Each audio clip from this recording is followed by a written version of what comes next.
Roy unleashes a fiery speech, branding migrant children as national security threats, until Jasmine calmly drops irrefutable evidence that turns the entire room against him. Chip Roy is instantly silenced, his reputation shatters, and his political future hangs by a thread. When truth cuts through the noise, who's really protecting America and who's just protecting their power? Stay with us. This is a story worth every second of your time. The room was heavy with tension long before Chip Roy opened his mouth. Inside the Judiciary Committee chamber, rows of dark wooden benches gleamed under sterile lights, packed with aides, journalists, and restless lawmakers. Cameras rolled in every corner, silently feeding a nation hungry for answers or blood. Seated behind the long mahogany panel, Chip Roy adjusted his microphone with the kind of confidence that didn't ask for permission.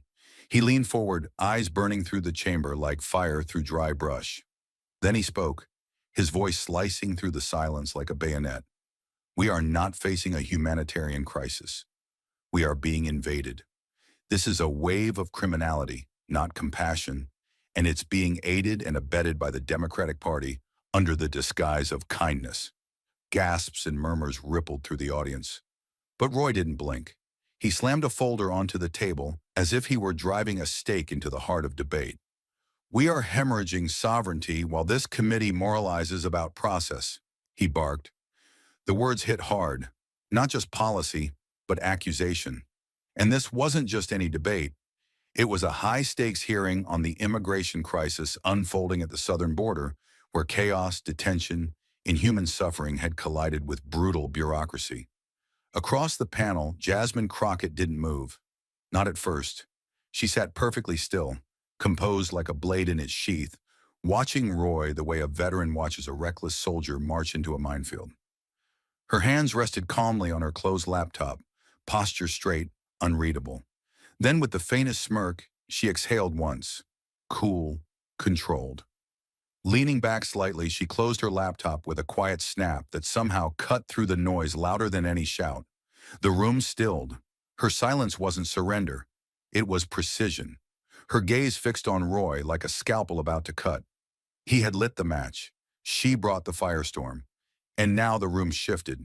Cameras, aides, even lawmakers, all leaning toward her, drawn by something they didn't yet understand, but couldn't ignore.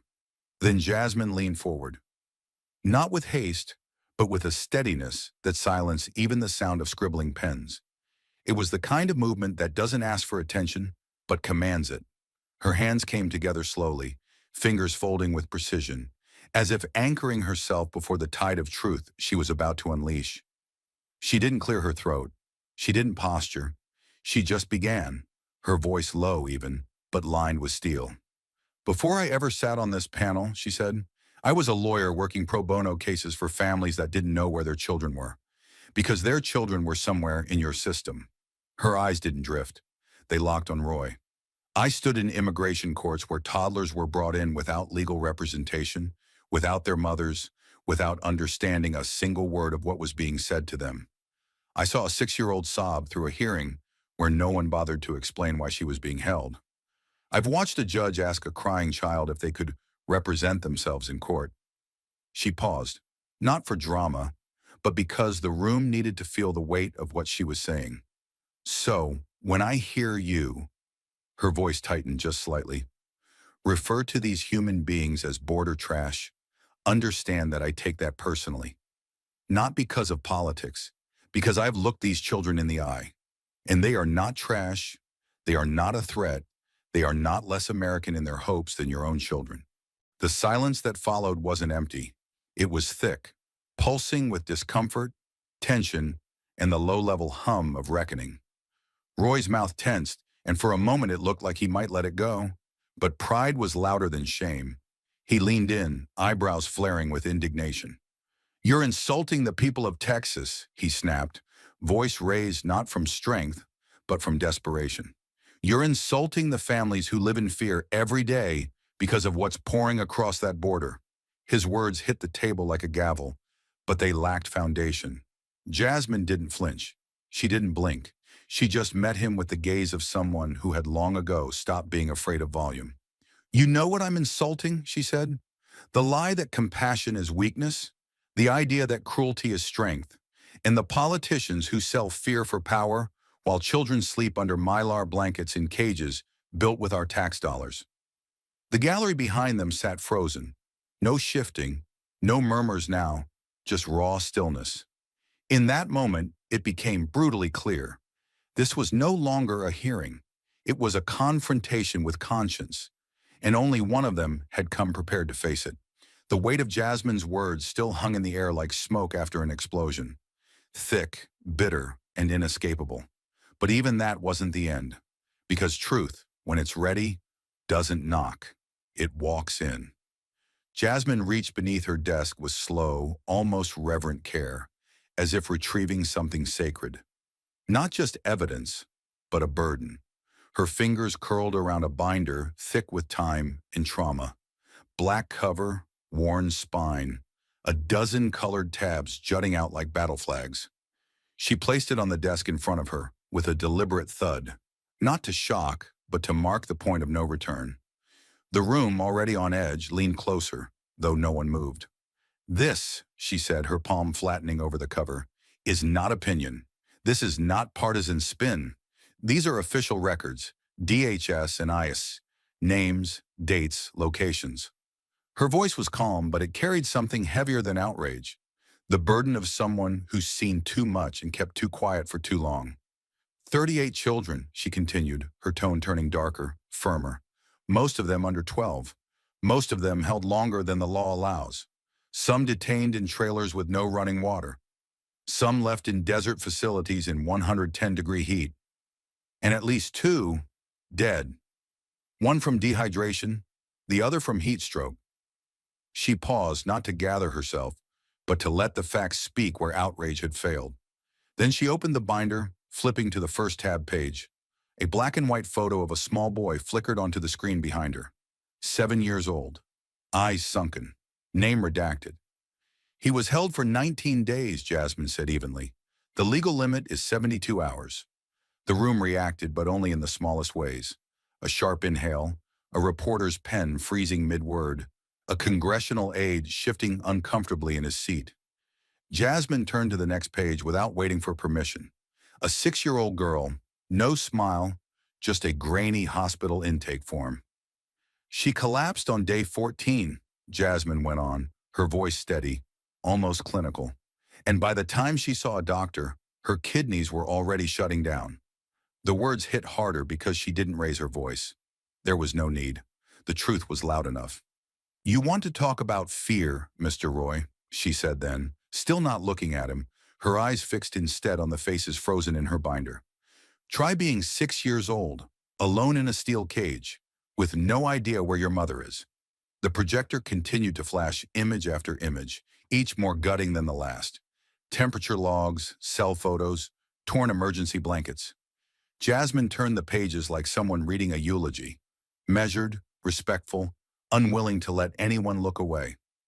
And they didn't, because in that moment, she wasn't just presenting evidence. She was resurrecting stories this system had tried to bury. Chip Roy didn't speak, couldn't speak. For the first time since the hearing began, his hands were still. In the room, once fed by his fire, now sat frozen inside Jasmine's storm. And just when the room thought it had reached the peak of its discomfort, Jasmine flipped to a new page, this time not showing a child's face, but something colder. More damning. A string of letters and numbers printed in bold black ink across the top of a government-issued compliance report. TX-OP-013. The atmosphere shifted again, this time not from grief but from dread. Jasmine's voice didn't rise. Instead, it narrowed, like the tightening of a noose. "Let's talk about where these children were held," she began, her index finger tapping once, twice on the code like it was a trigger. TX-OP-013. She paused, letting the code settle into the collective mind of the room. "This identifier," she continued, turning to face the panel, "refers to a privately operated detention facility in El Paso County, Texas, a facility run by Solsec Industries, a company that, according to FEC records, received over $9.7 million in emergency contracts over a 24-month period." Her tone was no longer accusatory. It was evidentiary, surgical. She turned toward Chip Roy for the first time, her voice unwavering. And whose name appeared on that company's lobbying documents in support of continued funding? Another pause, the kind that pulls oxygen from the lungs. Yours, Mr. Roy, 3 times, across 2 fiscal years, in direct coordination with Homeland Security funding proposals. The shift in the room was palpable. This wasn't just emotional anymore. It was structural. It was legal. You could hear chairs creak slightly as lawmakers adjusted, not out of curiosity, but discomfort. A few aides began typing faster. Journalists glanced at each other with that shared look that said, "Did we just hear that?" But Jasmine wasn't finished. She turned another page in the binder, revealing an internal memo printed in courier type, slightly faded but still legible. The timestamp read 2:13 a.m. The subject line, emergency incident, staff shortage and containment protocol. Then she read aloud, her voice steady. Staffing shortage, sanitation breach, child restrained overnight due to panic behavior. She looked up again, her gaze now fixed like crosshairs. "The words aren't mine," she said. "They come from inside the facility Mr. Roy helped fund. This isn't a partisan attack. It's accountability." A pause, then lower, calmer but cutting sharper than ever. What happened inside TX-OP-013 isn't just a failure of oversight. It's what happens when profit becomes more sacred than children. The projector screen behind her dimmed to black. But the silence that followed wasn't empty. It was heavy, like a verdict still echoing. Even those who came in to defend the system now found themselves questioning what that system had become. And in that moment, for the first time, the political shields didn't seem strong enough to withstand what she had just laid bare. The silence after Jasmine's final blow about profit and children didn't bring peace. It brought instability. It wasn't the quiet of resolution. It was the eerie stillness before something breaks. For a full beat, Chip Roy sat frozen, jaw clenched, eyes darting across the room like a man trying to grab control of something that was already slipping through his fingers. The binder was still open on the desk, damning in its stillness. The evidence of suffering, too organized, too documented to ignore. And then, he snapped. He lunged forward toward the mic as if pulled by gravity, voice instantly raised, raw, desperate, laced with rage masquerading as indignation. "Don't you dare exploit children for moral theater!" he shouted, jabbing a pointed finger at Jasmine, the heat in his voice suddenly drowning out the cold logic she had just delivered. "You're standing with the coyotes, with the traffickers who smuggle kids across the border like currency." His voice bounced off the walls like shrapnel, meant to wound, to shift the focus from his name and funding records to a caricature of heroism in the face of crisis. But the chamber didn't recoil in sympathy. It flinched in discomfort. Because it wasn't the outburst of a man defending truth, it was the panic of someone trying to outrun it. Jasmine didn't react right away. She let his words linger, hang in the air like smoke from a fire he'd started but couldn't contain. Then, with the calm precision of someone who'd been here before, she raised her hand. Not high, not forcefully, just enough to signal the shift that was about to come. Her voice, when it landed, didn't rise to match his. It dropped, heavy and deliberate. "You're confusing human trafficking with human abandonment," she said, every syllable carved like stone. "I know the difference. Do you?" There was no retaliation in her tone, only clarity, sharpened by experience and hardened by the things she'd seen outside the comfort of political chambers. Roy's mouth opened slightly as if to respond, but nothing came. No sound, no fury. Because in that moment, he understood. This wasn't a debate anymore. It was exposure. Jasmine leaned in just enough for her words to land like a blade laid bare on the table. "You think shouting makes you righteous?" she continued, eyes never leaving his. "It doesn't. It makes you loud. But I've sat across from children who screamed until their throats bled, and no one listened to them either." Her words didn't echo, but they settled, like dust in the lungs, like truth too bitter to swallow cleanly. She wasn't speaking to Roy anymore. She was speaking to every person in the room, to the families watching at home, to the staffers scribbling notes with trembling hands. "So if you're going to scream today, Mr. Roy, Make sure it's for the right reasons, because I am not the one who signed off on cages and called it protection. And then, as if drawing a line not just through the argument, but through the history it belonged to, she lowered her hand. Still, controlled, deadly in its finality. The room didn't erupt. It froze. Because in that moment, the air didn't belong to Chip Roy anymore. It belonged to her. But Jasmine wasn't done. Not yet. Because when the facts aren't enough to change the room, sometimes it takes a window into something darker, something unspoken, hidden beneath the performance of outrage. With a steady breath, she reached for the remote beside her binder. No announcement, no drama, just a subtle motion, deliberate and quiet, like the striking of a match in a room filled with gas. The screen behind her flickered to life once more. A plain email interface appeared. Nothing flashy, no dramatic effects, just raw text, government font, unredacted. She turned slightly, just enough for the camera feed to catch the glint in her eye. "Let's talk about intent," she said, her tone low but grounded, as if she were reading a verdict aloud.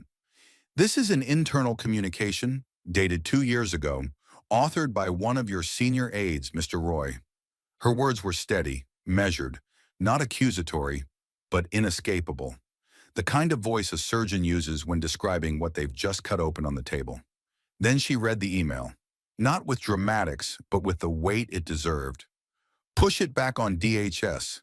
The El Paso kids? Just hold them a few days. No one's dying." She didn't look up, not immediately. She let the words hang, let the screen burn them into memory. And then she slowly raised her gaze, not to the audience, not to the cameras, but directly at Roy. That single line, "no one's dying," wasn't just heartless, it was calculated. A sentence crafted not in the heat of crisis, but in the comfort of distance. A sentence written not about criminals, but about children. Children in cages. Children dehydrated, panicked, alone. And someone close to Roy had seen that and called it a scheduling issue. Not a crisis, not a failure, just an inconvenience. The silence that followed was like a void open beneath the hearing room. This wasn't rhetorical anymore. It wasn't political theater. It was evidence. Undeniable. A congressional hearing had become a reckoning. On the screen, the email glowed like a confession, too late to retract. No one moved. A pen clattered to the floor in the press gallery and echoed far louder than it should have. The committee chair blinked slowly, as if unsure whether to intervene or simply let this moment sink the room deeper into truth. Roy, for his part, had stopped talking. His posture, once confident and upright, now shifted. A subtle slump in the shoulders, a tightening of the jaw, and then the sweat. A single bead formed along his temple, trailing down the side of his face like something he could no longer contain. Jasmine didn't press the point. She didn't have to. She simply stood there, letting the weight of his silence answer the room's questions. Because sometimes the loudest thing in politics isn't the shouting. It's the moment when a man runs out of ways to pretend he didn't know. But Jasmine wasn't done. The binder was closed, the room quiet, but she could still feel it. The resistance, the hesitation in the air, the way some people were waiting for the moment to pass, as if outrage could be debated, as if grief could be filibustered. She understood that sometimes the facts weren't enough. Not when the machine was this loud. Not when the political theater drowned out the raw, unvarnished pain of real people. So she didn't raise her voice. She reached instead for the remote. The motion was unhurried, but it carried weight. The kind of weight you feel before a verdict. One click. A screen blinked to life behind her. No music, no graphics, just a stark white background with black courier font, a standard government email interface. The date was 2 years old. The sender, a senior aide in Chip Roy's office. The recipient, another staffer in legislative operations. Subject line, RE, El Paso holdovers. No redactions, no room for doubt. Jasmine turned her head slightly to face the committee, then the gallery, then finally the man across from her, who had spent the past hour shouting about law and sovereignty. Her voice was calm but resonant.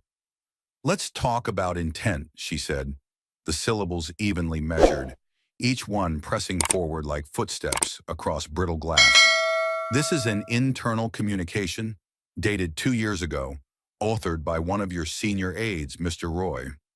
She let that hang for a moment, not for drama, but because truth deserves space. It wasn't about making him squirm. It was about making the country understand. Then she read it aloud. Push it back on DHS, the El Paso kids. Just hold them a few days. No one's dying. The words echoed louder than any argument that had come before. Not because she shouted them, she didn't.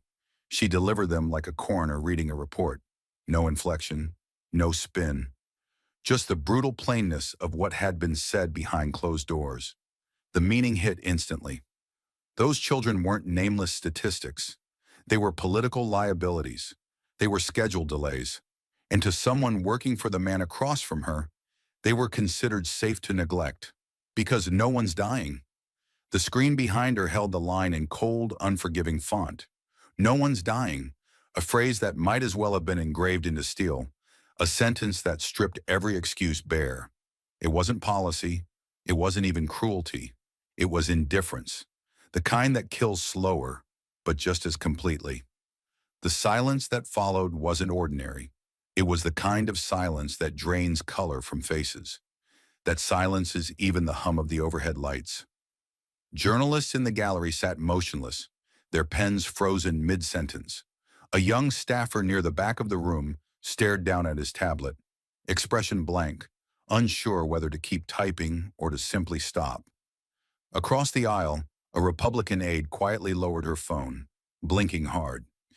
Even the chairman leaned back in his chair, not in protest, but because gravity seemed heavier now. Roy didn't speak. He couldn't.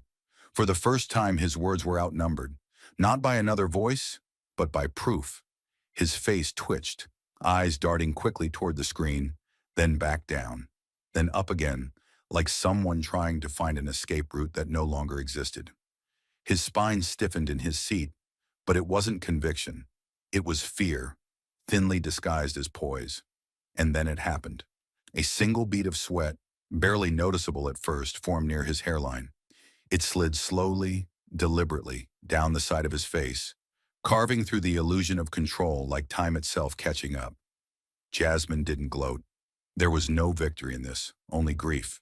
Controlled, refined, sharpened into responsibility. She didn't look at Roy with triumph. She looked at him the way a teacher looks at a student who just realized the test isn't multiple choice. It's oral, and it's about what kind of person you really are. This isn't a partisan attack, she said finally, her voice steady but filled with a clarity that made the words heavier than any shouting match could. It's accountability, then softer, but even more cutting. What happened inside TX-OP-013 isn't just a failure of oversight. It's what happens when profit becomes more sacred than children. And she said nothing else. She stepped back slightly, her body language still. The screen behind her went dark again, but the damage had already been done. That email would live in transcripts, in headlines, in the conscience of everyone who had watched and said nothing. And as Roy sat there, not with rebuttal but with visible sweat and silence, the entire room understood what had just happened. In a space that so often rewarded noise, Jasmine Crockett had delivered something more dangerous, truth with proof. And no one, not even Roy himself, could yell loud enough to unwrite what had just been read aloud for the world to hear. And just when the silence threatened to swallow the room whole, Jasmine shifted, not to another document, not to a statistic, but to something far more dangerous and undeniable. A memory, a real voice, a real child. She took a slow, deliberate breath and stepped slightly forward from the microphone, as if to narrow the space between herself and the truth that still hadn't been said. Her eyes scanned the committee, pausing not on allies or adversaries, but on the collective human conscience sitting in that room. Her voice, when it came, was quieter, no less certain, but heavier, drawn from something deeper. "Let me tell you a story," she said, and her tone made it clear. This wasn't a pivot. This was the pulse of everything that had come before. Not from a file, from a phone call. She didn't look down at her notes. She didn't need to. Her name was Isabella, she continued. She was 7. The way she said it, it wasn't a name. It was a presence. Her mother came here with her from Honduras. She fled cartel violence, the kind that doesn't knock before burning your house down. She crossed into Texas and turned herself in to Border Patrol, seeking asylum, the way the law says she can. Jasmine's voice didn't shake, but something in it cracked open. Within 48 hours, they were separated. The mother was processed and relocated. The child was sent to a facility, but the next time they asked, the child was gone. No explanation, no documentation of transfer, no last name listed on the roster, just gone. She paused, not for effect, but because she had to. Her mother did what any mother would do. She started calling centers, hotlines, anyone who would answer. She had her daughter's intake number. She had the last location. She had hope. And in her desperation, she called your office, Mr. Roy. Jasmine turned toward the screen, which now lit up with a congressional phone log. Official timestamp, government seal, hard proof.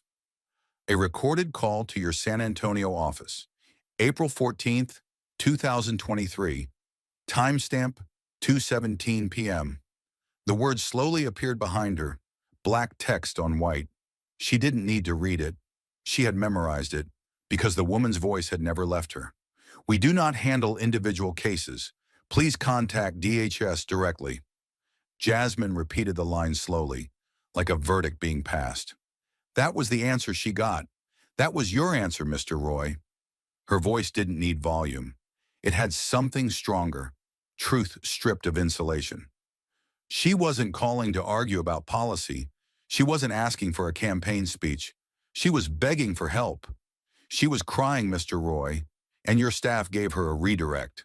Not a name, not a human being, a bureaucratic wall. The chamber was frozen now, no longer a political battlefield, but a moral courtroom. Jasmine's words didn't echo. They lingered, like the kind of silence that follows a name carved into stone. That child was never found, she said, and the words struck like a hammer on concrete. Her mother still lights a candle every Sunday. Her voice dropped, softer than ever, but clearer, as if it were vibrating just beneath the skin of everyone listening. She didn't ask for politics. She asked for help. And in the moment it mattered, your office turned its back. Jasmine looked down just once, as if speaking directly to that woman on the other end of the call. Then she looked up again, steel returning to her spine. Some of us don't have the luxury of pretending silence is neutral. Some of us answer the phone. And with that, she let the weight of the story settle, not as ammunition, but as truth. In a hearing chamber built for noise, she had chosen something more powerful. Memory, unshaken by spin, unbent by fear. And for the first time, the room didn't feel like government. It felt like a reckoning.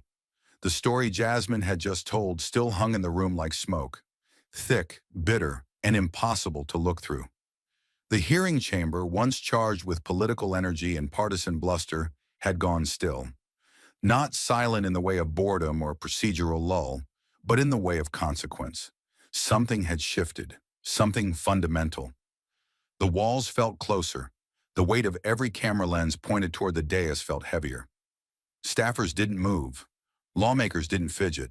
Even the ever-buzzing press gallery had quieted to the rhythm of slow, deliberate shutter clicks, as if they understood the moment was no longer just coverage. It was documentation, a record, a reckoning. And Jasmine wasn't finished.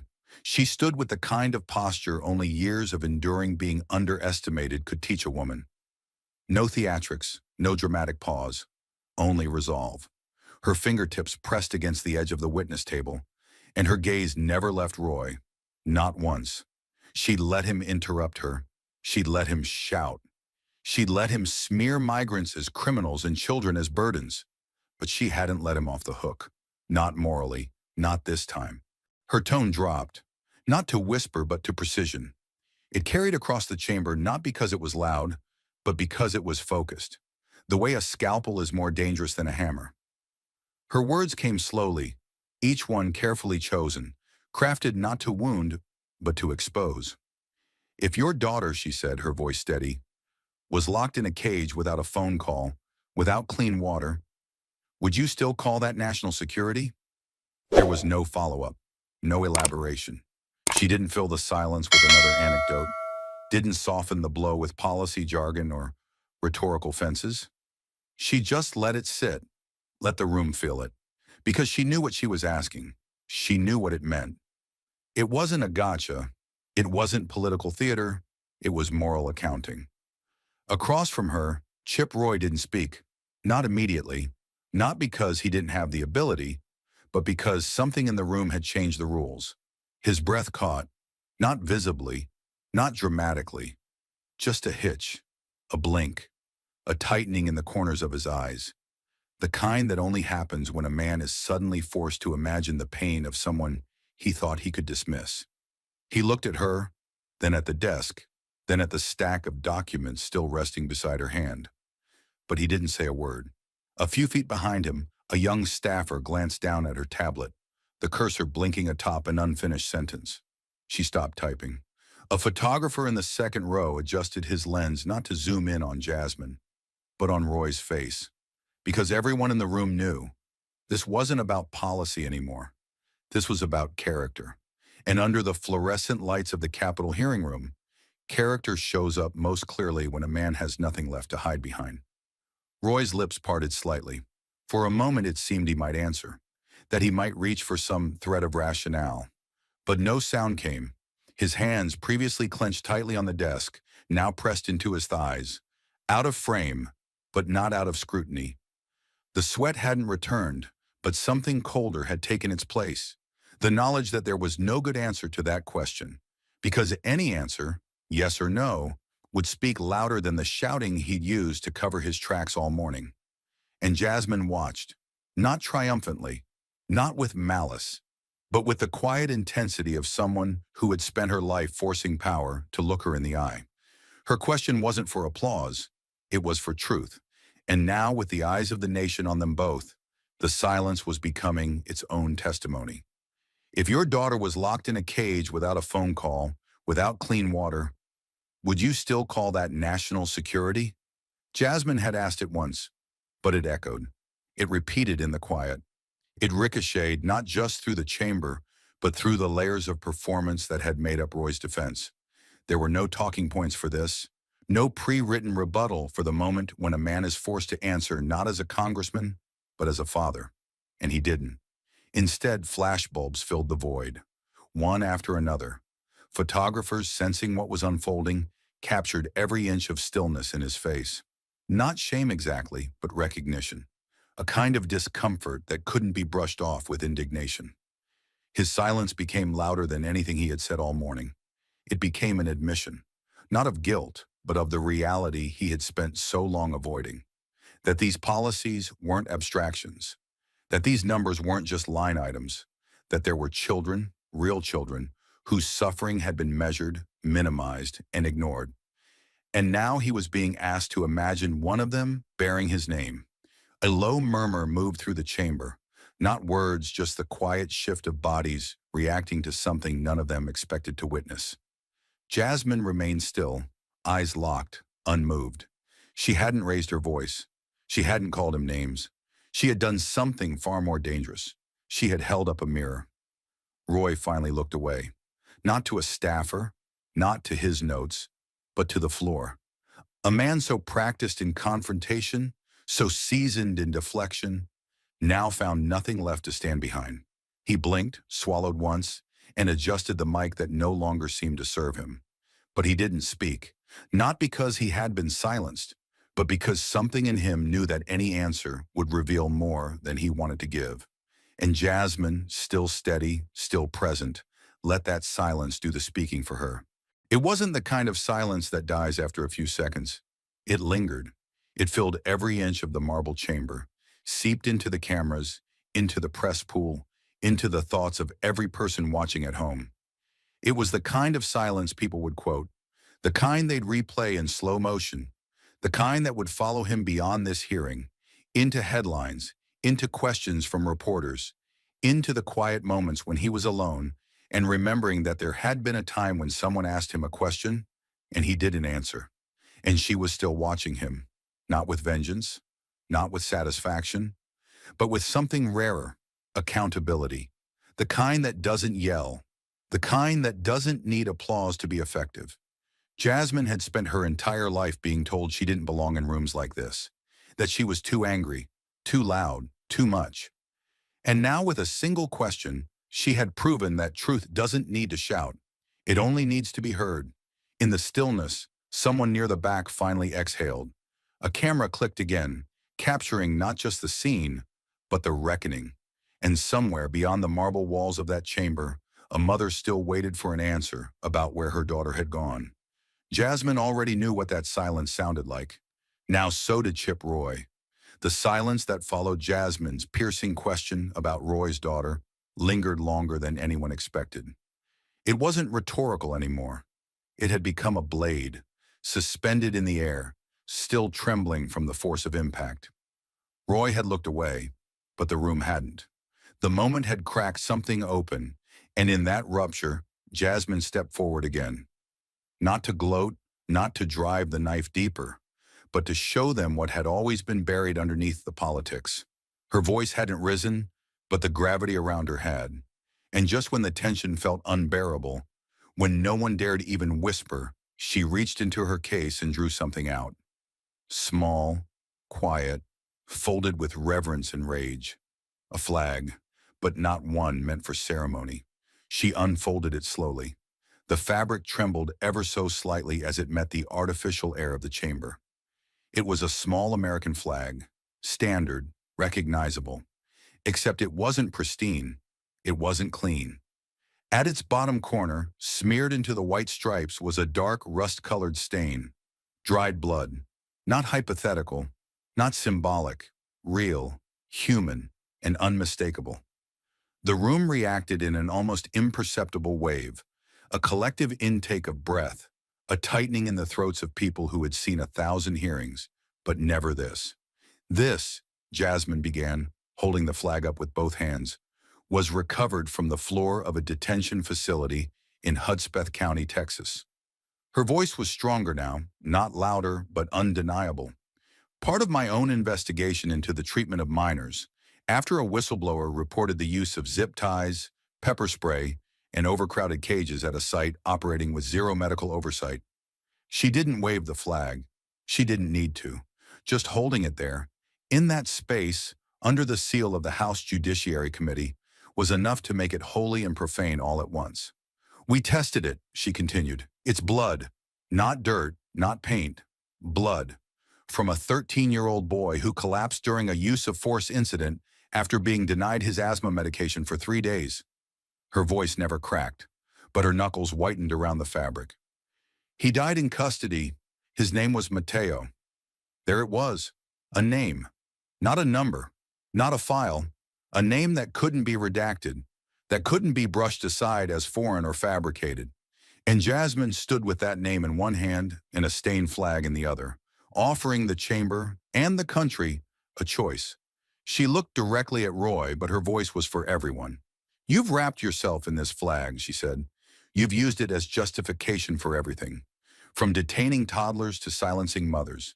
You say you're defending the country, that it's about sovereignty, about safety, about the rule of law." She paused, and then, as slowly and deliberately as a verdict being read, she asked, "So tell me, Mr. Roy, do you choose to defend this flag or the lives that are bleeding under it?" You could have heard a pin drop. Even the cameras stopped clicking, unsure if it was ethical to break the silence with the sound of opportunism. A few heads turned toward Roy again, but most didn't. They stayed on Jasmine, because she wasn't speaking as a Democrat, or a congresswoman, or a politician. She was standing there as the only person in that room willing to make patriotism answer for its shadow. She didn't lower the flag. She held it high. Not out of pride, but out of responsibility. The blood had dried, but the story hadn't. Not for Mateo, not for the hundreds of others whose names would never reach a microphone. Roy didn't move. His hands stayed still, his lips pressed tight. Whether from anger, disbelief, or shame, no one could tell. But he said nothing, and maybe for the first time, he understood that silence wasn't a shield. It was a sentence. Jasmine didn't let the silence drag this time. She filled it before it could be buried by procedural murmurs or time limits. Because I'm done pretending this is just about numbers, she said, lowering the flag just enough to fold the corner with the blood into her palm. This isn't policy. This is harm. This is what happens when we confuse cruelty with strength, when we label desperation as danger, when we treat these children as threats instead of the terrified, displaced souls they are. She stepped back slightly and her voice softened, just enough to draw the room closer.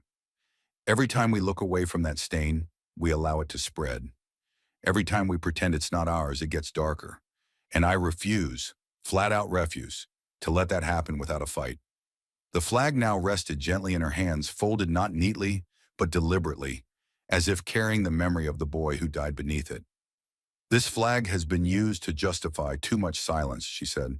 I say we use it now to demand something else. Truth.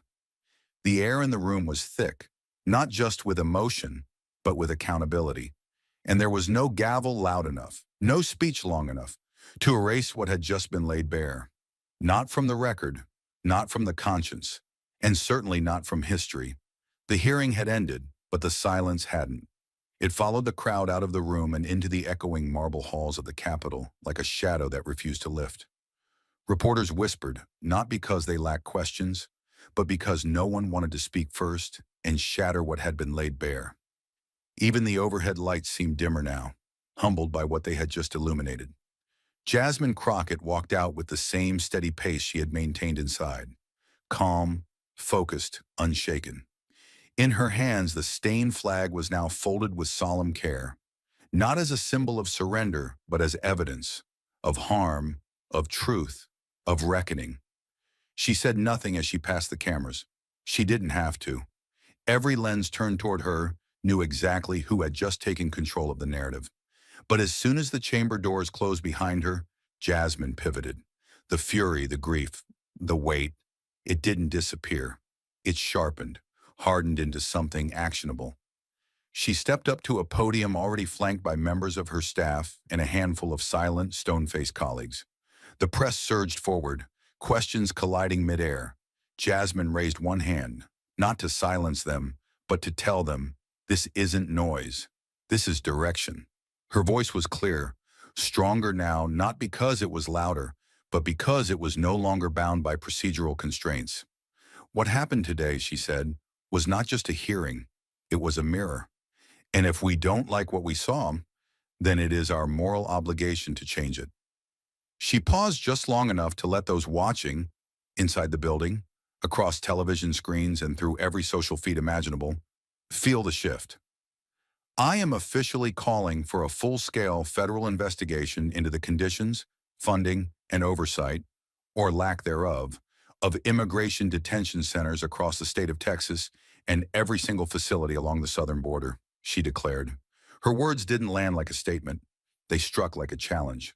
No more shadows, no more silence, no more forgotten names buried behind acronyms and locked doors. The press erupted, but she wasn't finished. Her team handed her a sleek black folder, embossed with a seal not yet known to the public. She held it up like a warrant. And today, she continued, I am introducing the Border Human Dignity Act, a comprehensive bipartisan bill that establishes mandatory human rights standards, independent monitoring, and enforceable consequences for every detention facility receiving federal funds. Cameras zoomed in, pens scratched furiously, and yet the room remained strangely reverent, as if waiting for the catch.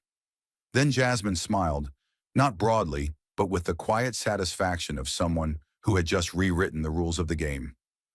Co-authored, she added, by Representative Caleb Whelan of Utah. A murmur rippled through the crowd. Shock, confusion, disbelief. Caleb Whelan was a known moderate, yes, but a Republican nonetheless. He had built a reputation for fiscal conservatism, quiet policy work, and almost no national spotlight. And now, standing just behind Jasmine in a slate gray suit, his tie loosened slightly, he stepped forward into history.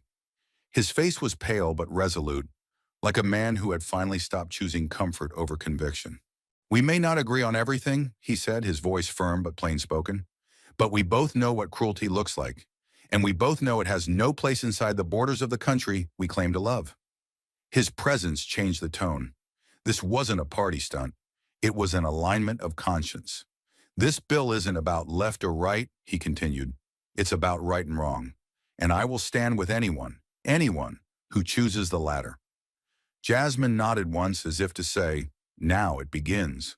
The legislation's text, over 300 pages of mandates, whistleblower protections, audit requirements, and enforceable federal oversight, was already live on the congressional record within the hour. Embedded in it were the names of every facility Jasmine had mentioned, every loophole Roy had tried to justify, and every silent system that had enabled children like Mateo to die unnoticed. The bill called for the appointment of a new class of independent federal monitors. It established a hotline for families searching for missing minors. It required monthly public reporting on facility conditions. And it gave the Department of Justice teeth, real prosecutorial authority to pursue negligence, abuse, and fraudulent contracting at every level. The response was immediate. Cable networks cut from regular programming to the press conference replay. Social media exploded. Hashtags like Dignity Act, Crockett Wheelin', and Justice for Mateo trended within minutes. Immigrant rights groups flooded inboxes and phone lines with support. And even critics, those who had spent the morning dismissing Jasmine as emotional, performative, unprofessional, now found themselves scrambling to reframe what they had just witnessed. Because it wasn't just a bill, it was a line drawn in the sand. Back inside the Capitol, Roy remained in his office, door closed, statement pending, but his silence had already made its mark. Jasmine, meanwhile, didn't linger in the spotlight. She left the podium with the same focus she'd carried into the hearing. Because for her, the real work had just begun. She knew legislation was only one battlefield. She knew the system she was taking on wouldn't collapse overnight. But now it was exposed, named, targeted. And for the first time in years, the children held in those cages weren't just ghosts behind locked doors. They had voices, and one of them, clear, unshaken, unforgettable, was named Jasmine Crockett. The bill had been introduced. The podiums had been cleared. But the story was only beginning to spread. What started inside the high-ceilinged walls of a congressional hearing had now bled into the bloodstream of a restless nation. And like a wound too long ignored, it refused to clot. Within hours, clips from the Crockett-Roy confrontation flooded every corner of the internet. Some videos were trimmed to 30 seconds. Jasmine's voice steady as steel, holding up the bloodstained flag.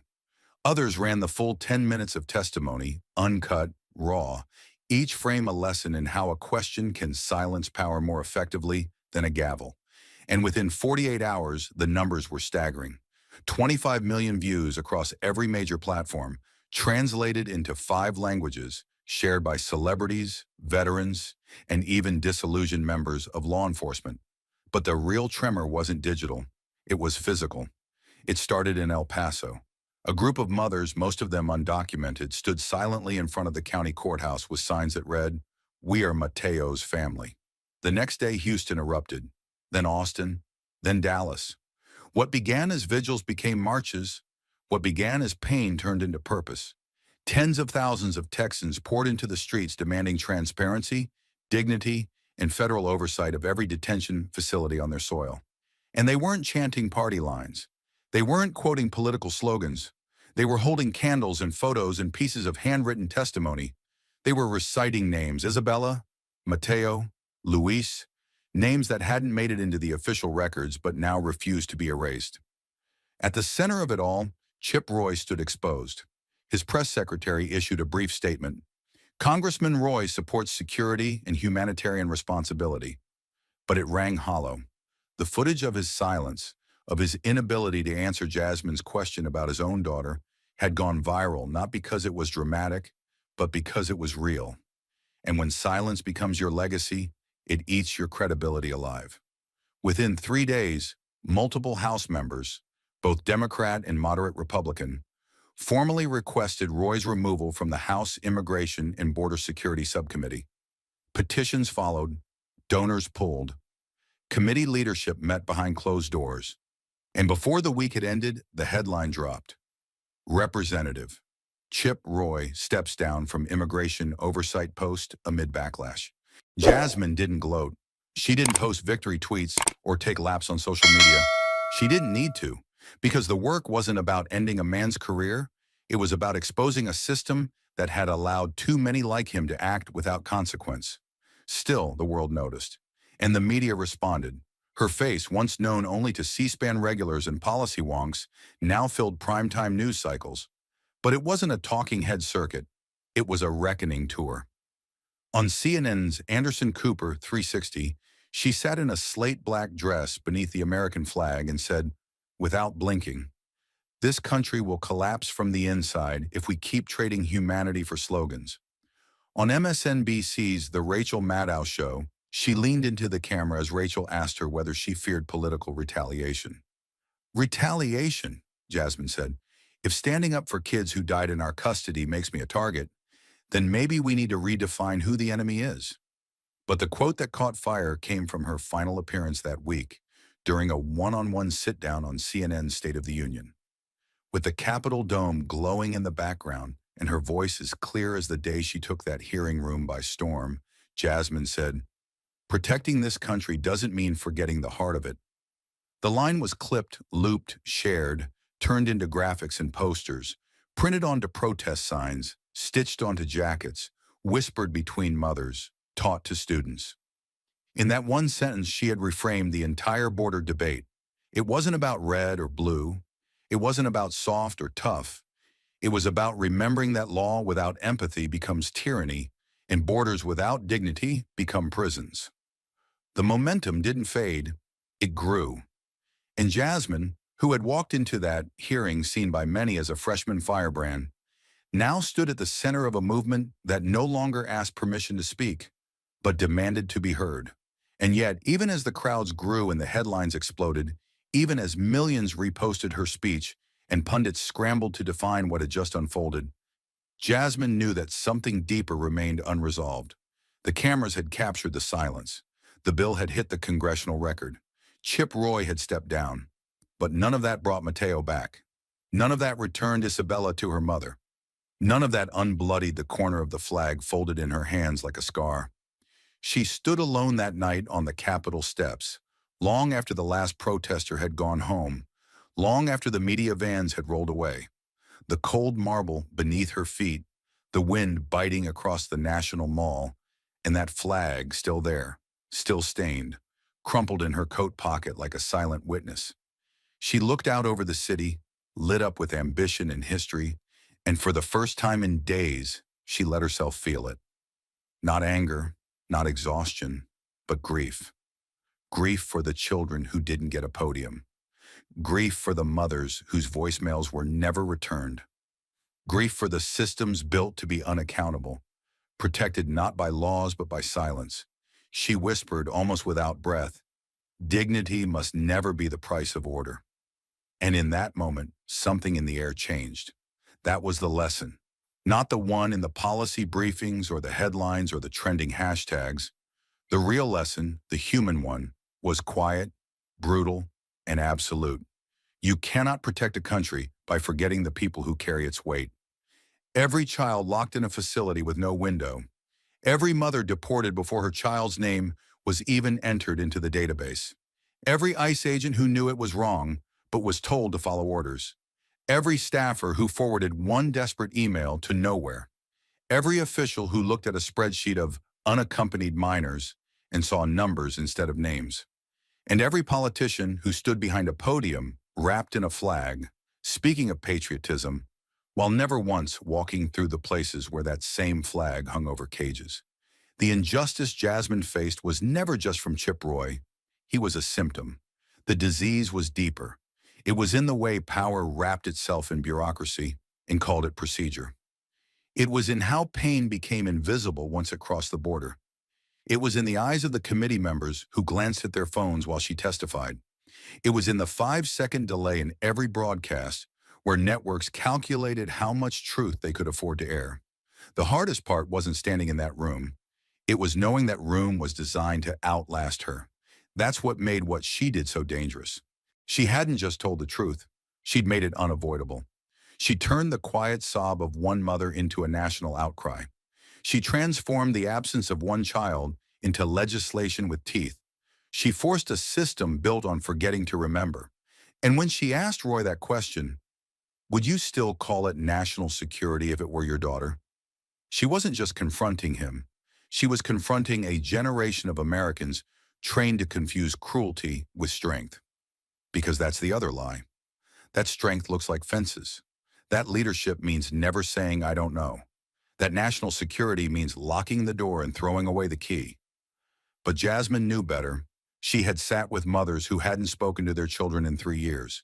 She had knelt beside children who flinched when you reached for a cup of water.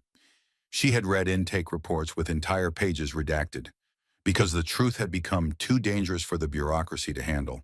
And the lesson, the thing no committee would ever put in its minutes, was that justice is only real when it has a heartbeat.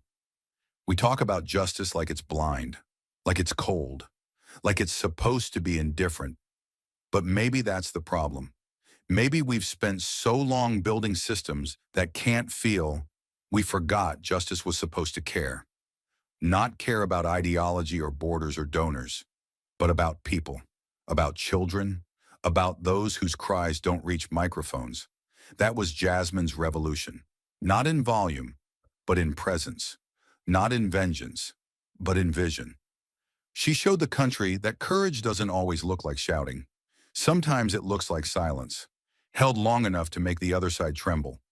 Sometimes it looks like holding up a flag and daring people to see what's under it. Sometimes it looks like asking one question and letting it sit so heavily that even those watching at home find themselves answering it in the dark. What would you do if it were your child? That was the wound.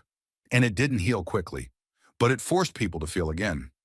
In Texas, school teachers started lessons by reading Jasmine's quote, "Protecting this country doesn't mean forgetting the heart of it."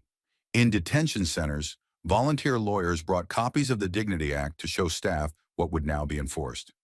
At military bases, some soldiers asked if they could wear armbands with the names of lost children until their parents were found. And in homes across America, parents looked at their own kids and realized, some truths are too urgent to belong only to politics. Even the opposition shifted. They didn't admit defeat, but they stopped speaking as loudly. Roy released a written statement 2 weeks later. It was brief, defensive, and offered no apology. But hidden in the second paragraph was a line that said, all congressional offices must do more to ensure casework concerns are fully heard. It wasn't much, but it was the first brick in a wall coming down. Jasmine didn't pause to celebrate. She knew better than to think a win in Washington meant a change in the system, but she also knew something had shifted. For once, the burden of proof was no longer on the child in the cage, but on the man who put him there. And that's the lesson America will carry with it if it chooses to remember. That policy without empathy is just control. That order without justice is just oppression. And that silence, when it knows better, becomes complicity.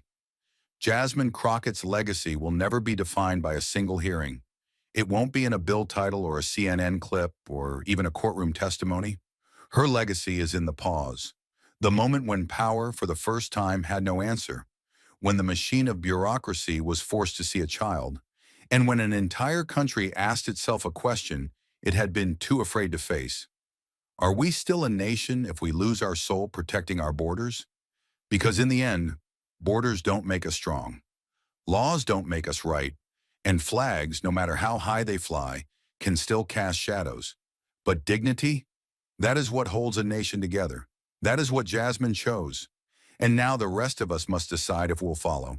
And if that lesson was clear, then the question became urgent. What will you do now? Because truth, once seen, cannot be unseen. Injustice, once named, cannot be comfortably ignored. Jasmine Crockett had not simply pulled back the curtain on a broken system. She had forced the country to look directly into the eyes of what it allowed. And now the burden of response didn't rest solely on her shoulders. It rested on ours, on yours, on everyone who had watched her hold that stained flag and say the quiet part out loud. The part too many were paid to deny. The part too many feared to confront. Now the silence no longer belonged to Congress. It belonged to you, the citizen, the voter, the human being who had just seen a nation's soul reflected in a blood-streaked corner of red, white, and blue. This is the moment where feeling isn't enough, where outrage isn't a conclusion, but a beginning.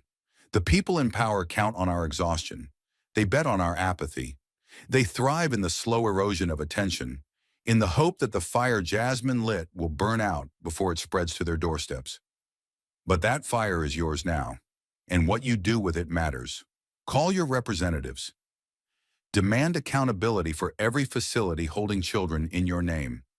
Ask them where they stood when Jasmine spoke, and where they'll be when the next child disappears behind a chain-link fence. Flood their inboxes. Show up at their offices. Tell them that policy without dignity is not governance. It's betrayal. Don't stop at sympathy. Turn it into pressure. Share the story, yes, but also share responsibility. Read the Border Human Dignity Act. Know what's in it. Talk to your neighbors. Talk to your children. Teach them that the flag doesn't stand for silence. It stands for courage, if we're brave enough to carry it right. And when someone tells you that Jasmine was too emotional, too dramatic, too loud, ask them why they're more comfortable with cages than with truth. Ask them how many children have to die before compassion becomes bipartisan. Join the movement she sparked, not as a spectator, but as a participant. Donate to legal aid groups fighting for immigrant families. Volunteer your time. Advocate for oversight at the local level. Ask hard questions at town halls. Let your school boards, your city councils, your churches, your unions know this matters, because it does. And because the systems that allowed this suffering to go unnoticed were not built overnight. They were built by generations of shrugging shoulders. You can be the generation that doesn't shrug. This is not about left or right. It's about right and wrong. It's about choosing dignity over convenience, justice over comfort. And it starts now, with you. Because Jasmine stood before the most powerful institution in the country and spoke for those who couldn't. Now it's your turn. Stand with her. Speak louder, act boldly, and never, ever look away again. Thank you for watching until this moment and for standing with us on this journey for justice. Your support means everything. Like, subscribe, and turn on notifications so you never miss what's next. And we'd love to hear your thoughts. Leave a comment below and let us know what moved you most in this story. Together, our voices make a difference. In a high-risk congressional hearing room packed with cameras and pressure, Jasmine Crockett goes head-to-head with Blake Masters over a shocking question. Did his campaign secretly accept foreign money to manipulate the American public? Blake scoffs at her credentials, smirks, and calls her a television lawyer. But within minutes, Jasmine presents irrefutable evidence that turns the entire hearing upside down. Now Blake is silenced, under federal investigation, and on the brink of total collapse. But in the chaos that followed, what exactly did Jasmine say that no one can forget? Stay with us. This is a story worth every second of your time. At 2:53 a.m., a soft mechanical click echoed in the stillness of a Capitol Hill mailroom. A junior clerk, bleary-eyed and half asleep, slipped a manila envelope onto the desk marked Oversight Committee Confidential. On its front, a red stamp that read Top Secret Internal Memo. By 3:02 a.m., that envelope had already been photographed, uploaded, and quietly forwarded to 5 encrypted inboxes, one of which belonged to a reporter at Politico. By 3:12 a.m., Representative Jasmine Crockett sat bolt upright in bed, her phone buzzing with an alert no one else in the building had received. A single anonymous message pulsed on the screen like a flare in the dark. They didn't just buy ads. They bought silence. Don't let them win again. She didn't hesitate. Her feet hit the floor before the words had even finished echoing in her head. Jasmine knew what this meant. There had been whispers for months. Foreign shell companies, data manipulation, digital disinformation campaigns aimed at suppressing voters. But this wasn't speculation. This was blood on paper. As she opened the file attached to the message, her screen filled with transactional records. Offshore wires, PAC laundering, and buried clauses tied directly to one name, Blake Masters. Her breath caught, but she didn't panic. Instead, she whispered the same phrase she'd said years ago in a courtroom where no one believed her. If the system won't open the door, I'll kick it off the hinges. At dawn, Washington, D.C. didn't wake up. It jolted. News outlets scrambled like hornets to confirm what was now burning across encrypted forums and anonymous tips. CNN blasted a breaking Chiron by 6:45 a.m. Foreign-linked campaign funds tied to GOP rising star. Emergency hearing scheduled at noon. Outside the Rayburn building, cameras were already stacked 4 rows deep. Reporters barked into phones. Satellites locked in. Crowds swelled like a riot with no chance. Inside, aides ran corridors like veins, flinching at every vibration in their earpieces. And in a secured office upstairs, Jasmine stood at her window, arms folded, suit pressed, eyes locked on the chaos below. She wasn't scared. She was already calculating. They had the money. They had the media spin. But what they didn't have was her. Because what Jasmine Crockett had in her hands wasn't just a leak, it was evidence. And when the hearing opened, she wouldn't bring outrage or opinion. She'd bring receipts. This wasn't going to be a routine committee slap on the wrist. This was going to be a political execution. Broadcast live in high definition, with America watching every frame. The storm outside had found its silence inside. Not because the room was calm, but because every person present could feel something coiling in the air, tense and electric. Then the double doors opened. Blake Masters walked in like a man arriving not to testify, but to audition for power. His posture was too straight to be respectful, too poised to be humble. He moved like someone who believed gravity worked differently for him, that institutions bent, rooms softened, and people submitted the moment he entered. The hum of quiet voices faltered.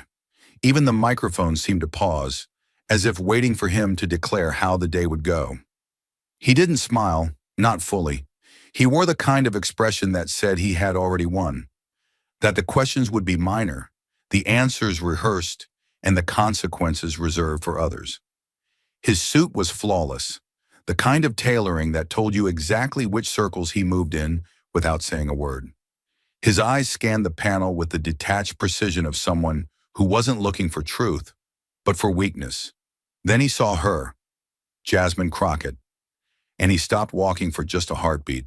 His smirk rose slowly, not with humor, but with the satisfaction of a man who thought he'd spotted an easy mark. And then he said it, not to the chairman, not into the microphone, but just loud enough to slice the air.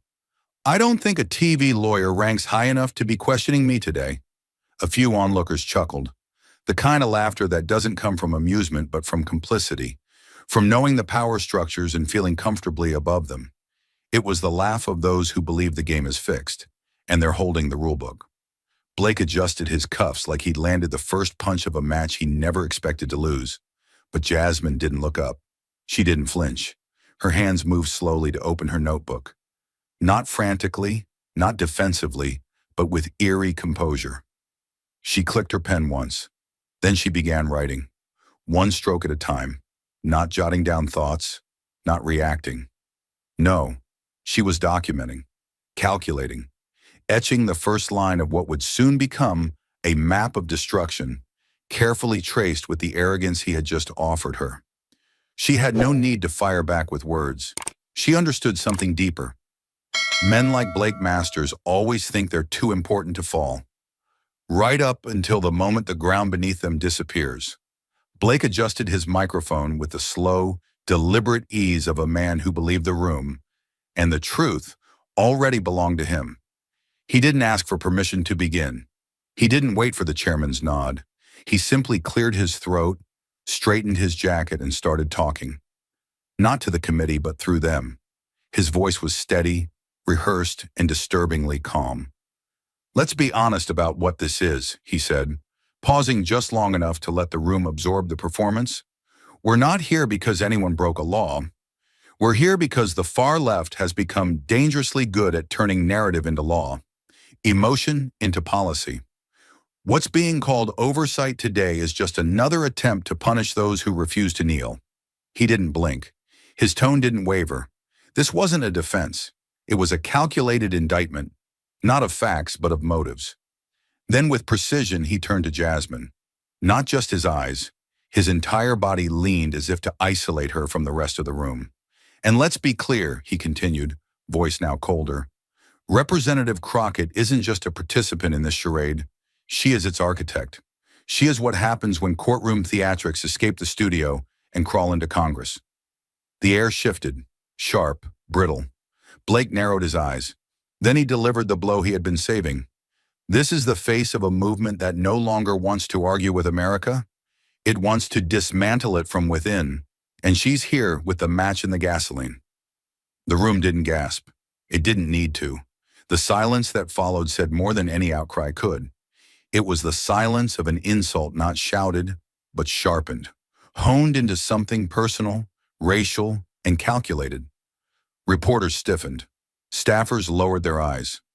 A camera light clicked on, catching the exact moment Jasmine lifted her head, slowly, deliberately, as if rising out of something deeper than anger. Her expression didn't flash with outrage. There was no flinch, no rebuttal, no sharp inhale, just a pause, long enough to feel like pressure building behind a dam. Then she smiled, not big, not performative, just enough to register as clarity. The kind of smile a woman wears when she's been called every name that power can invent and still chooses not to surrender her silence too early. Her eyes didn't say, "How dare you?" They said, "You just told the world who you are, and you think that's my problem?" The camera didn't cut away. It zoomed in, because in that moment, the tension wasn't coming from the man shouting behind a podium. It was coming from the woman who hadn't said a word, and somehow already won the first round. The room had heard enough of Blake's theatrics, but what came next wasn't rebuttal. It was strategy. Jasmine didn't rise to match his volume.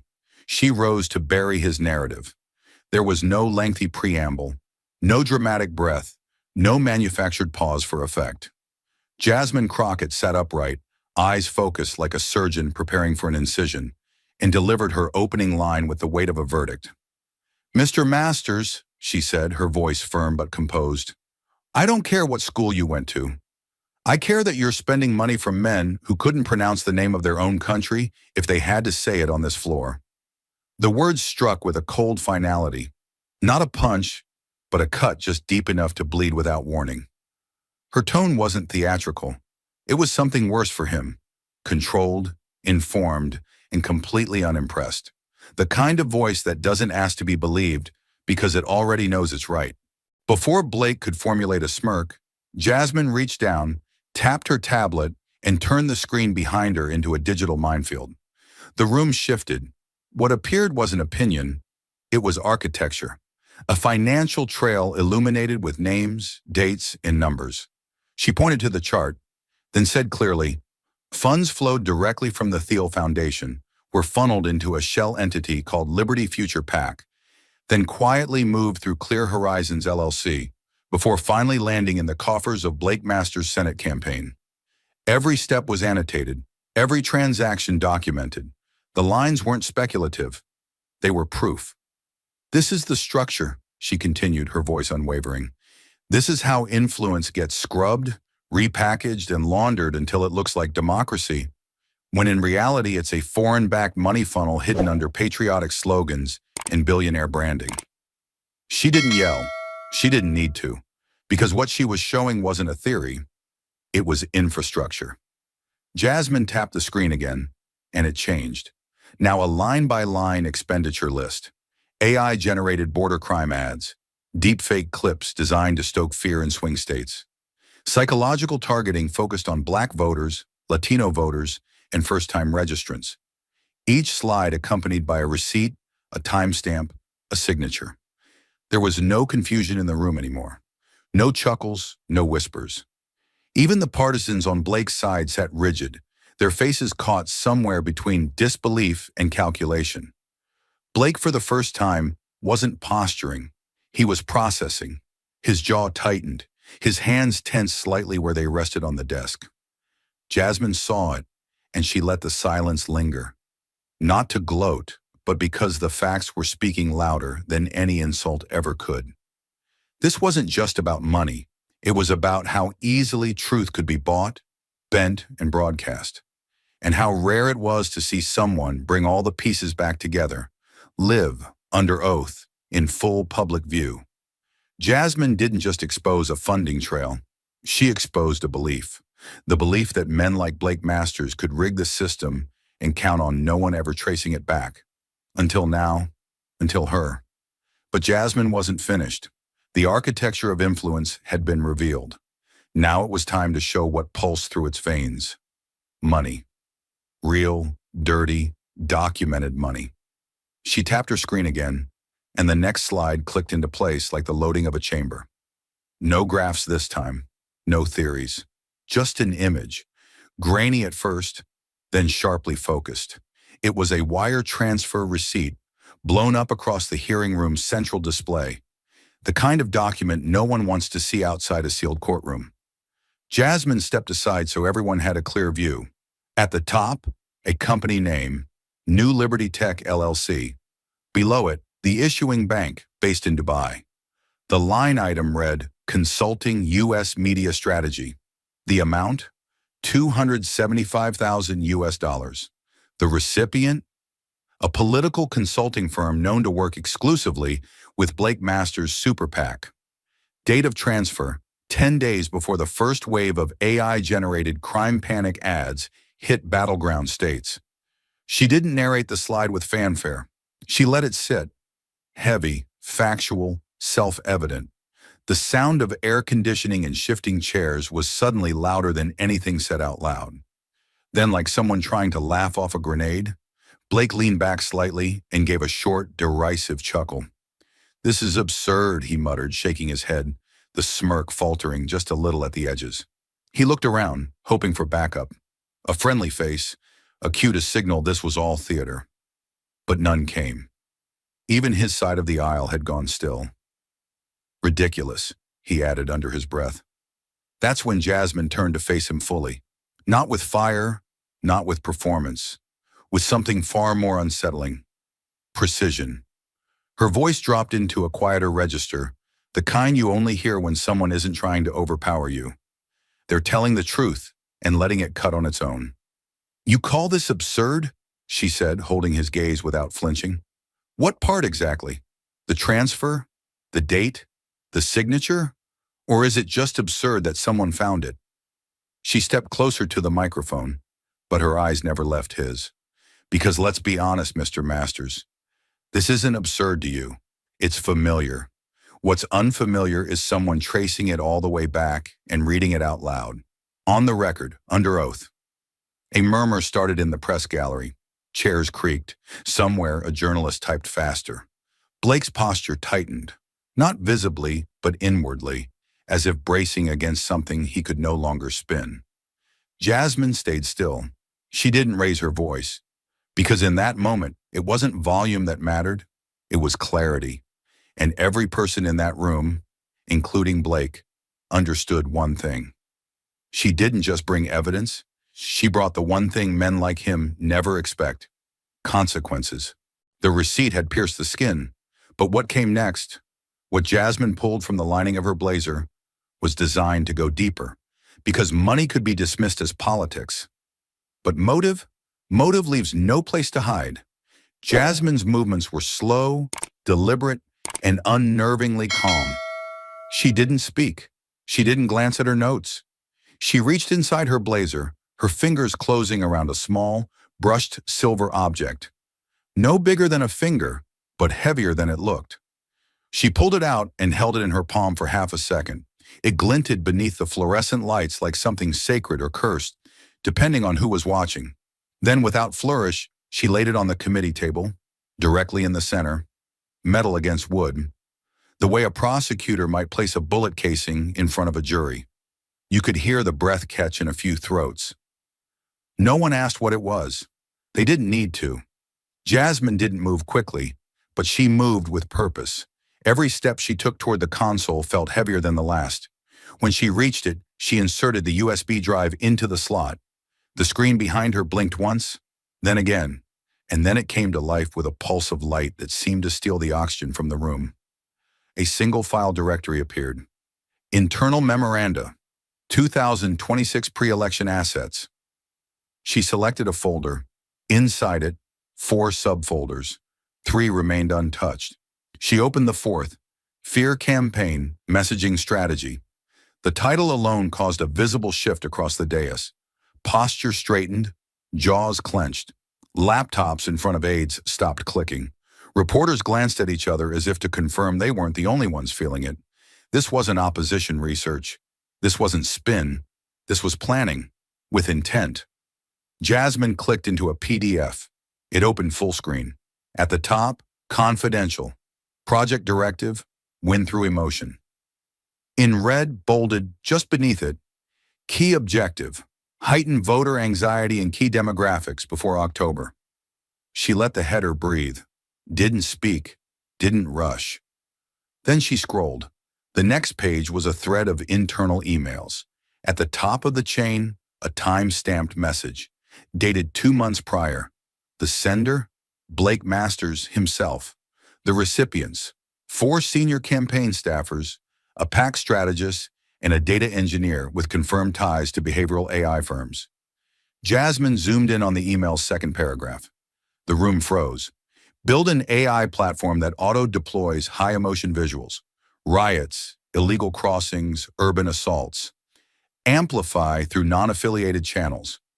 We need fear. We need it loud. And we need it before the second week of October. A second later, she highlighted one line. The most dangerous line of all. Fear is the fastest path to loyalty. Facts slow people down. Emotion moves them. A quiet gasp escaped from somewhere in the press gallery. One aide reached instinctively for a water bottle and missed. A flashbulb went off, and no one scolded the photographer. No one said a word. The silence wasn't respect. It was dread. That sentence didn't sound like politics. It didn't even sound like propaganda. It sounded like war. Jasmine took a step back from the podium, her hands now calmly resting on either side of it. She hadn't raised her voice. She hadn't spoken above a steady conversational tone all morning. But in this moment, she didn't need volume. She had gravity, and it pulled the room inward.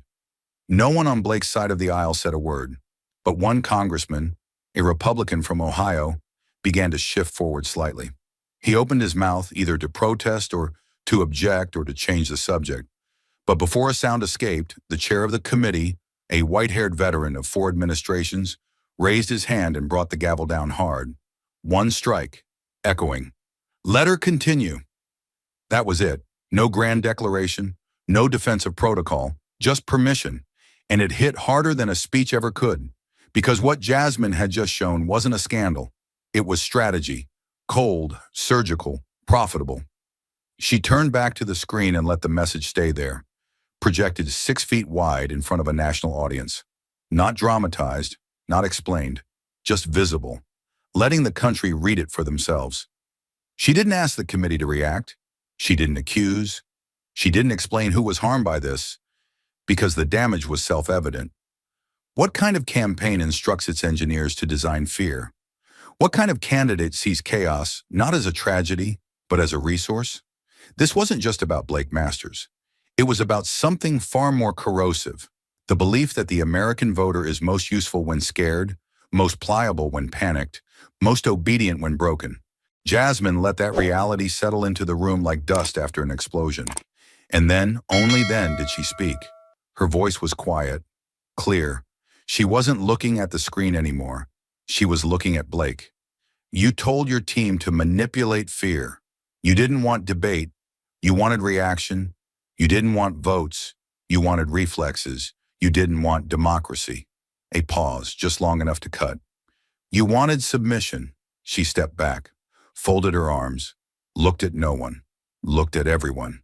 And for the first time since the hearing began, Blake Masters said nothing. Not because he was waiting, but because he had nothing left to say. The blueprint was now undeniable. But Jasmine knew that revealing intention wasn't enough. She needed to show proximity, not just planning the crime, but standing at the door when it happened. The chamber had fallen into a silence so dense it felt like pressure, not the absence of sound, but the overwhelming presence of attention. All eyes followed Jasmine as she stepped back from the screen. No one dared whisper. No one checked their phones. Even the usual rustle of staffers flipping through documents had vanished. What she had just revealed, a campaign designed around fear, powered by AI instructed in writing, had cracked something deep in the room. But what came next was not about the system.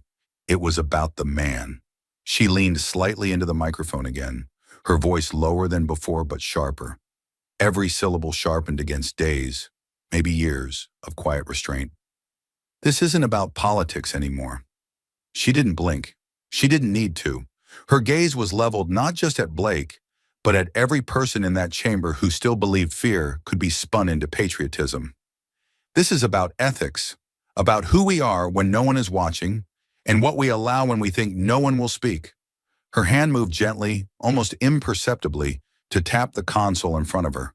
A flicker appeared on the screen. The clean white interface of a surveillance system replaced the previous slides. The image was simple, diamond soys but unmistakably real. When a campaign builds AI to manipulate fear, not inform, when it engineers panic instead of policy, that isn't outreach, she said. Her voice didn't rise. It didn't need to. It carried like truth. Unadorned, heavy, impossible to duck. That's psychological warfare. She let the words sit in the room, where no one dared push them aside. Jasmine stepped aside so the screen was fully visible again, her presence never breaking the rhythm of what was unfolding. And that kind of operation doesn't just target minds, she continued, turning slightly toward the footage about to play. It corrupts trust itself. It's not campaigning. Her pause was brief but exact. It's terrorism against the national conscience. Then the screen came to life, a silent black and white recording from a security camera. The timestamp glowed softly in the upper corner. 9:47 p.m., 2 weeks before the AI ad campaign began. The angle showed the front doors of a quiet corporate building, glass panels reflecting a mostly empty street. Inside, dim overhead lights gave off just enough visibility. A man exited the front doors, head down, steps quick and unaccompanied. There was no sound, but the air in the room thickened anyway. Then the camera caught his face. Blake Masters. No campaign badge, no staff, no car in sight until a black SUV pulled up to the curb, its rear door opening before he even reached it. He turned once. A glance, fast, reflexive. Then he stepped in. The door closed. The car pulled away. Jasmine tapped again. The frame froze just as he looked over his shoulder, caught mid-motion beneath the company's brass-plated name. Horizon Dynamics International. The words flashed below the image. Currently under federal investigation for transnational money laundering and foreign-backed nonprofit fraud. Gasps didn't erupt. They dropped, quiet, stunned, like the weight of truth settling into lungs that had never breathed it before. The kind of silence that follows a moment not when someone gets accused, but when there's nothing left to deny. Jasmine didn't gloat. She didn't move. She simply turned back to the microphone and said, in a voice so controlled it was terrifying, "We don't need a confession." She let it sit, a single line, but packed like a closing argument. We have footage, we have transactions, we have motive, and now we have context. She looked straight ahead, not at Blake, not at the cameras, just forward, like she was aiming the weight of this moment at history itself. Justice doesn't begin with someone saying, "I did it." Justice begins the moment we stop pretending we didn't see it.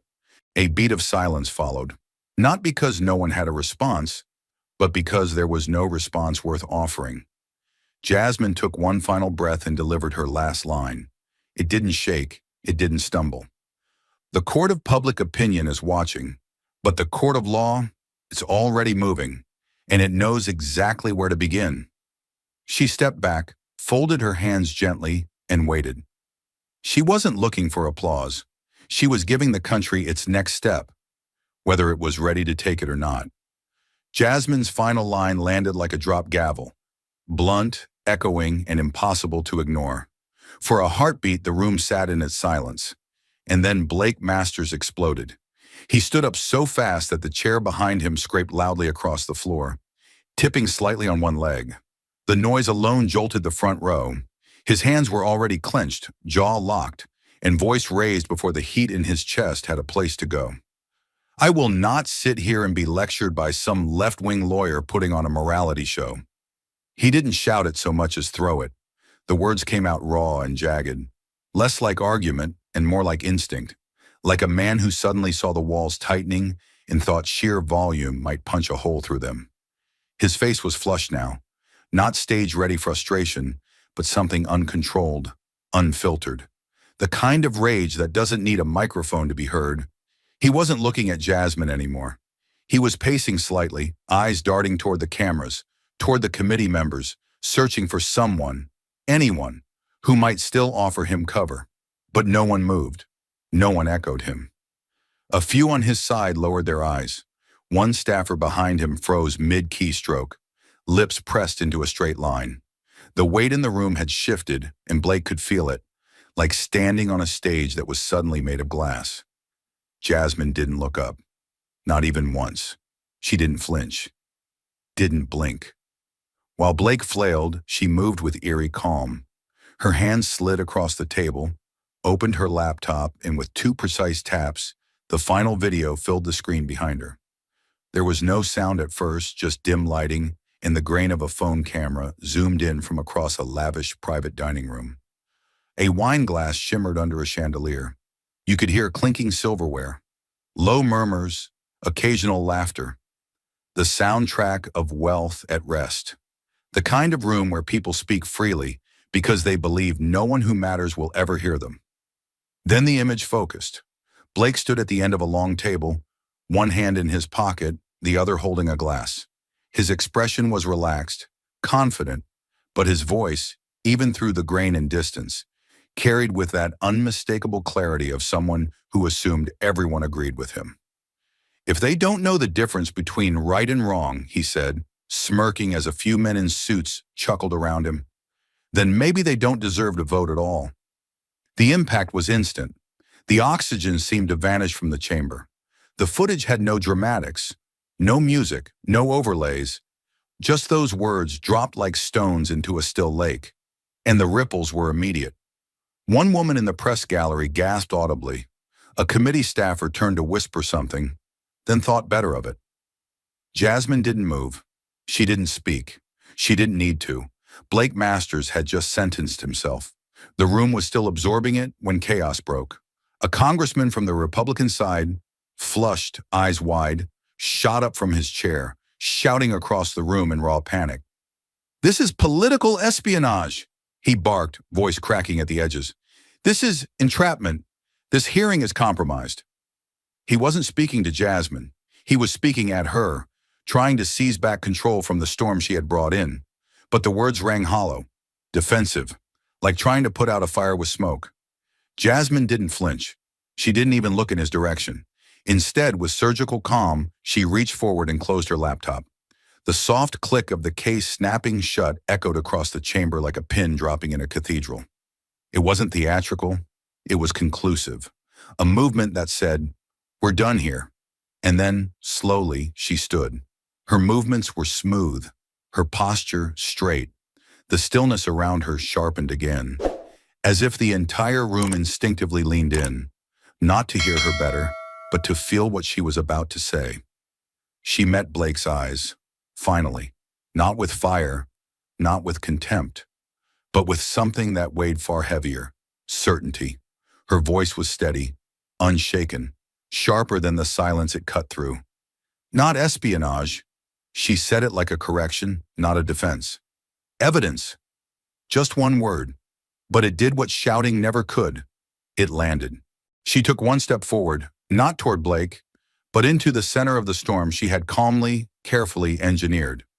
She wasn't asking the room to believe her anymore. She had already proven her case. She was simply stating the conclusion. And justice doesn't come with a privileged tier for the wealthy. No reaction, no immediate rebuttal. Because for once, everyone in that room, and everyone watching across the country, knew exactly what they had seen, and there was no one seeing it. The evidence alone should have been enough. The footage, the money trail, the quotes. But sometimes the final blow doesn't come from the outside. Sometimes it walks in from the shadows and turns on its own. The room was still smoldering from Jasmine's last words when the double doors at the back creaked open. Not loudly, but just enough to break the tension. Heads turned. Security stiffened. A few aides whispered, confused, as a man in a simple dark blazer stepped inside, holding a folded letter in one hand, a subpoena in the other. He didn't walk like a guest. He walked like a burden, heavy, reluctant, but resolute. Chairman Whitaker furrowed his brow and leaned toward his aide, who handed him the letter. A pause. Then the chairman's voice rang out. "Mr. Daniel Price, you've submitted a sworn affidavit requesting to speak before the committee. Now, in open session?" The man nodded. His voice wasn't loud, but it didn't waver. "Yes, sir. I was Blake Masters' senior strategy advisor until 4 months ago, and I need to say something, while it still matters." A quiet ripple ran through the room. Jasmine's eyes narrowed, not in suspicion, but in the way a trial lawyer watches a chess piece move on its own. Blake, however, had gone pale. His mouth tightened. His jaw flexed once, twice, then froze. The chairman nodded. "Approach the witness table." Daniel sat down, adjusted the mic, and looked directly into the center of the chamber. "I was in the room when the offshore funding was approved. I was in the room when we massed it through Horizon Dynamics and rerouted it into domestic pack structures. And Blake?" He exhaled. Blake knew exactly where it came from. No one moved. The words were spoken plainly, without drama, but they cracked like a whip across the room. "He didn't just know," Daniel continued. "He authorized the comm strategy built on that money, the one you just saw Ms. Crockett present. He signed off on the fear targeting, on the I panic ads, all of it." Blake leaned forward in his seat slightly, eyes wide. He looked like a man who wasn't sure if he was watching a betrayal or a confession. Maybe both.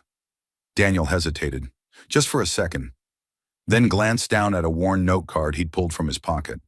"And on October 4th, in a closed planning meeting with senior campaign staff, he said the following: 'If Crockett keeps digging, I'm going to have to do something I don't want to do.'" A collective inhale swept the chamber like wind through a canyon. No one spoke. No one dared. The words were simple, but they dripped with implication. The tone, the threat behind it, didn't need to be explained. Everyone in the room understood what it meant to say something like that when you thought no one was listening. Daniel looked up again. His face wasn't smug. It wasn't self-righteous. It looked like a man who had finally, painfully, decided to stop lying. "I don't know what he meant, but I know how he said it, and I know we all went quiet when he did." On the other side of the dais, a Republican senator fumbled for his water, then put it down without drinking. Another scribbled something on a legal pad and tore the page off faster than necessary. The party line that had held so tightly all morning was starting to fray, not from one scandal, but from the weight of too many coming too fast, too publicly. Blake tried to interject, once, sharply, but the chairman cut him off with a flat hand. "You will have the opportunity to respond later." There was no warmth in his voice anymore, only procedure. Daniel's voice softened, but his words didn't. "I should have said something sooner. I should have stopped it before it became this. But I didn't. And I'm saying it now because what we built wasn't a campaign. It was a weapon." He looked down, then back up. Not at Blake, at Jasmine. She didn't smile. She didn't nod. She didn't move.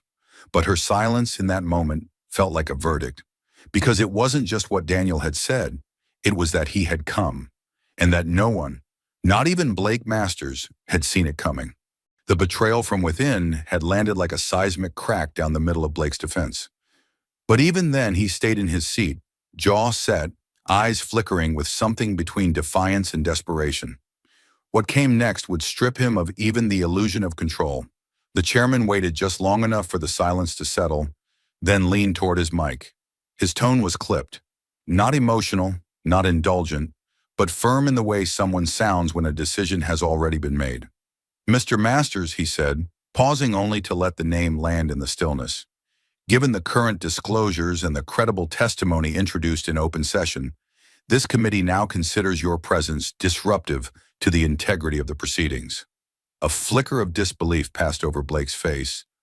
So fast it could have been missed if not for the cameras trained on him from every angle. He shifted in his chair but didn't speak. "Not yet," the chairman continued. "Until we've had time to deliberate on the next procedural steps, you are instructed to leave the chamber." There was no vote, no debate, no sidebar huddle, just the quiet authority of a gavel not yet struck. Blake blinked twice, slowly, his lips parted, perhaps to object, to reclaim the narrative, to spin a final sentence that might still make tomorrow's headlines. But nothing came. His hands moved instead. First to the microphone clipped to his lapel. He fumbled with it. Then he yanked it off, too roughly, causing a crack of static that bounced off the marble walls. The sound startled no one. A split second later, every major cable news network cut to live coverage. C-SPAN, CNN, Fox, MSNBC. Split screens showed the moment from different angles. One wide, one tight, one capturing the detail of his jaw tightening as he stood. Blake rose slowly. He didn't look at Jasmine. He didn't look at the chairman. He looked straight ahead, not at anyone, but toward the wall, as though the air itself might offer him an exit that wasn't covered in disgrace. The straps of his chair squeaked as it reset without him. His footsteps, previously confident and theatrical, now sounded dull and heavy against the polished floor. He didn't say a word, but the way he walked out, stiff, too upright, arms swinging just slightly too much, screamed louder than any protest could. This wasn't a man exiting on his own terms. This was a man being removed. The doors didn't slam behind him. They clicked, softly. The kind of click that ends more than a moment. It ends a chapter. The room exhaled, not in relief, in recognition. The cameras remained on. The world kept watching, but no one filled the space he left behind. His seat stayed empty. His nameplate sat untouched. And Jasmine, she didn't flinch. She hadn't smiled. She hadn't celebrated. Not once since the hearing began. Not even now. There was no satisfaction in watching a man walk out because he'd been cornered by truth. For her, this wasn't victory. This was consequence. She stood slowly, not to address the room, not to wave or raise a fist or claim the moment. She simply reached down and closed her laptop with a soft, deliberate motion. A single movement that felt like the closing of a case, a door, a history. The sound of the latch clicking shut echoed faintly. Someone shifted in the gallery. A reporter reached for their pen but didn't write. Jasmine looked down for a moment, not in shame, in composure, in clarity. Then she straightened her blazer, picked up her notes, and turned to face the dais. She gave a single nod to the chairman. No words, just acknowledgement. Then she turned to the room. Not the people inside it, but the space itself. The wood, the lights, the cameras, the centuries of precedent that had too often been used to shield the powerful rather than confront them. And she bowed. Not deeply, not dramatically. Just enough to be unmistakable. A gesture not of humility, but of respect. Not for the men who had dismissed her, but for the process she had fought to reclaim. And then, in utter silence, she walked down the aisle. The microphones didn't follow her. The gallery didn't erupt. The moment didn't demand noise, because the silence was the story. The silence of a man walking out, not in power, but in disgrace. The silence of a woman walking out, not in triumph, but in truth. The silence that follows a reckoning so complete, it no longer needs explanation. As she passed the rows of spectators, some stood instinctively, not to applaud, but because they didn't know what else to do. A veteran on the left, white-haired, arms crossed tightly over his chest, gave her a small nod. A young intern on the right held back tears. A reporter near the back lowered her camera and simply watched. Jasmine never looked away. She kept her eyes forward, her steps even, her expression unchanged. It wasn't pride, it wasn't vengeance. It was the walk of someone who had carried a burden to the very end of the road and laid it down, not in front of a judge, but in front of the country. Outside the chamber, the press surged. Dozens of reporters called her name. Flashes went off like thunder, but Jasmine didn't stop. She didn't answer a single question, Her staff flanked her, but said nothing. There was no prepared statement, no victory lap, just the sound of heels on marble and the nation breathing in the fallout of what it had just seen. Inside, the hearing room remained eerily still. Blake's chair sat empty, and the sound that followed, the final sound, was not outrage. It was reverence for the truth and the quiet it leaves behind when it finally, irrevocably, arrives. Outside, the wind had picked up. The Capitol dome towered silently behind her. Jasmine had just walked out of the most consequential hearing of her career. Not as a victor, but as a witness to power finally cracking. And yet, even then, she didn't look back. She moved swiftly down the stone steps, flanked by aides who were unusually quiet. Cameras flashed from every angle, but none of the reporters shouted her name this time. There was a stillness in their presence. Reverent, almost stunned. Like they knew that whatever just happened inside wasn't over, but had shifted into something they hadn't learned how to narrate yet. Jasmine's expression remained calm, focused. Her shoulders didn't sag. Her stride didn't slow. She didn't check her phone, didn't glance at the cameras, didn't look to her staff for validation. The hearing might have ended, but the cost of it was still settling into her bones. There was no adrenaline rush, no dopamine high. Only the gravity of what truth feels like after it has scorched everything false in its path. And then, a voice, breathless, young, cutting through the air like it didn't ask for permission to be there. "Congresswoman Crockett, wait." She paused just for a second, then turned. A young white man, early 20s, hair slightly unkempt, a university lanyard swinging from his neck, was jogging toward her. He wasn't a reporter. He wasn't holding a mic. Just a phone in one hand, his voice still catching up to his breath. When he stopped in front of her, he didn't shove the phone in her face. He didn't ask for a quote. He just looked at her with something raw in his expression. Something that hadn't hardened into ideology yet. Something that still felt like awe. "You didn't just take him on," he said, eyes wide. "You taught the entire country how to look at the truth again." She said nothing at first, just met his eyes.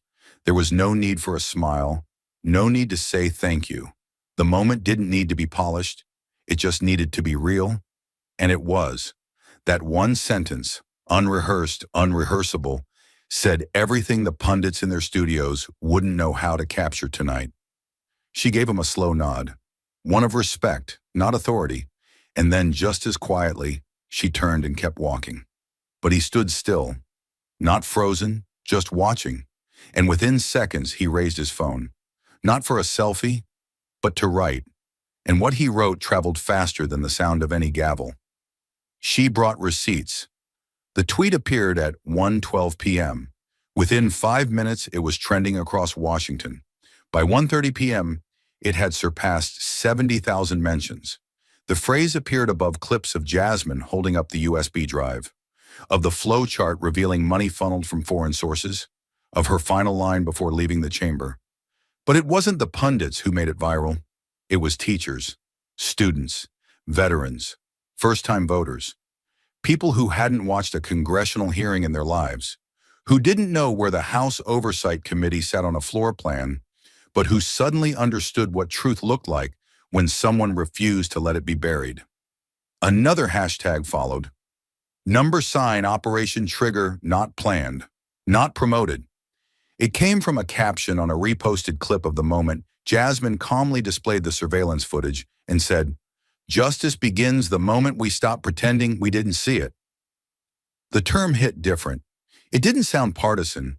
It didn't sound soft. It sounded like the click of a switch flipped by someone who had nothing left to lose.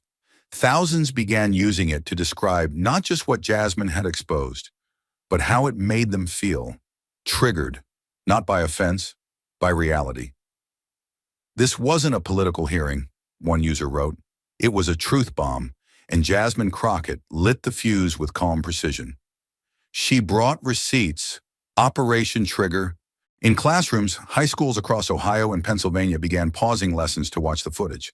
One teacher uploaded a video of his students, heads tilted toward a smartboard as Jasmine's voice rang out through the grainy clip. The caption read, This is what real civic education looks like. They're not even blinking. She brought receipts. Evening news anchors scrambled, not to analyze but to catch up. Editorial desks were racing to reframe headlines written only hours earlier. Phrases like partisan friction and dramatic sparring were being deleted in real time. Because this wasn't sparring, it was an autopsy, and Jasmine Crockett had narrated it with surgical restraint.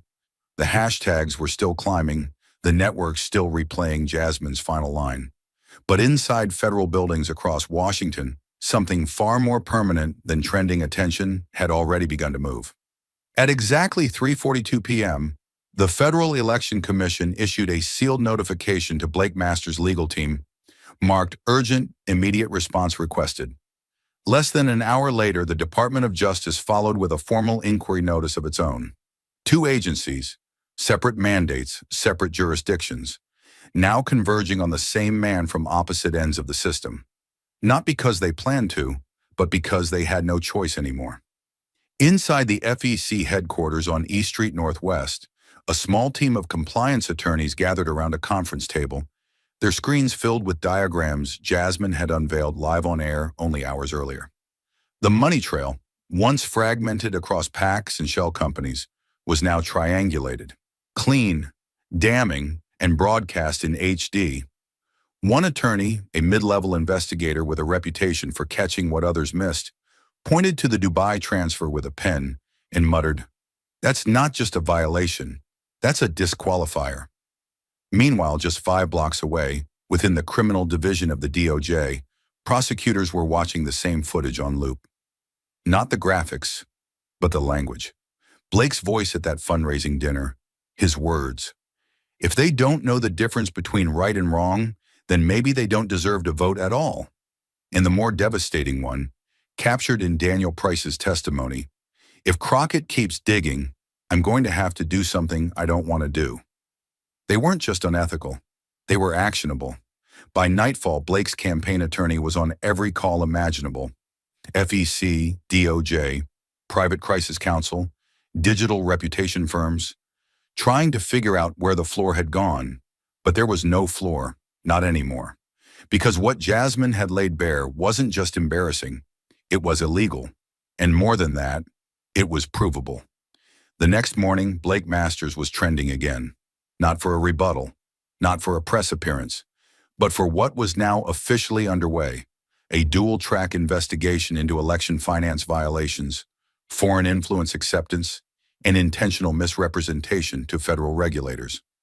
By 10:12 a.m., the FEC had opened a full audit into his 2026 Senate campaign. Every contribution above $10,000 flagged. Every vendor linked to a PAC was being subpoenaed. The term foreign interference was no longer whispered. It was printed in black letters on white envelopes delivered by hand to his counsel. That same hour, the DOJ's Public Integrity Section issued a formal request to freeze all digital communications from Blake's PAC servers. Cloud storage, email servers, Slack logs, metadata, not to seize yet, but to preserve. The language was cautious, but the intent was not.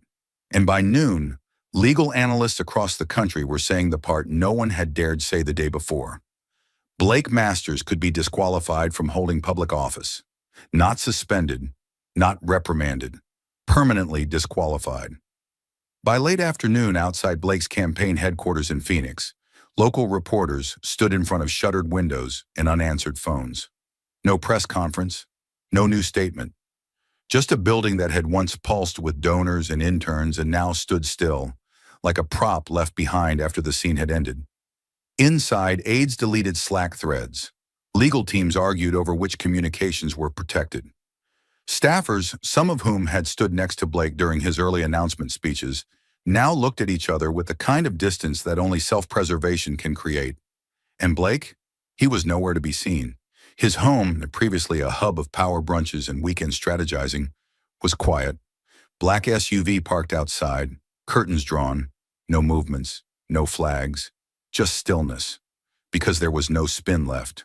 No statement would undo the footage. No op-ed would erase the wire receipts. No deflection could unplay the moment he said the words out loud. At 3:01 p.m., MSNBC ran a breaking segment titled, "Unfit for Office, Can Masters Be Barred from Federal Elections?" Within 15 minutes, CNN released a sourced piece. Disqualification clause in FEC Code 31,121 could apply to Masters' case. The legal community was split only on timeline, not outcome. The evidence had already outrun the politics. Even longtime Republican strategist Dan Morris, a man known for defending party figures under scandal, appeared on a live panel and after 30 seconds of visibly strained silence, said quietly, "I've seen a lot. I've protected a lot. But I don't see a path back for him from this." He didn't say Blake's name again for the rest of the segment. And still, Jasmine remained silent. She hadn't posted. She hadn't spoken to the press. She hadn't gone back on TV. She didn't need to, because the machine was moving now, not on rage, not on rhetoric, but on records, on footage, on signed forms and wire receipts and emails and testimony. The empire Blake had built on arrogance and algorithms was unraveling not with a bang, but with subpoenas.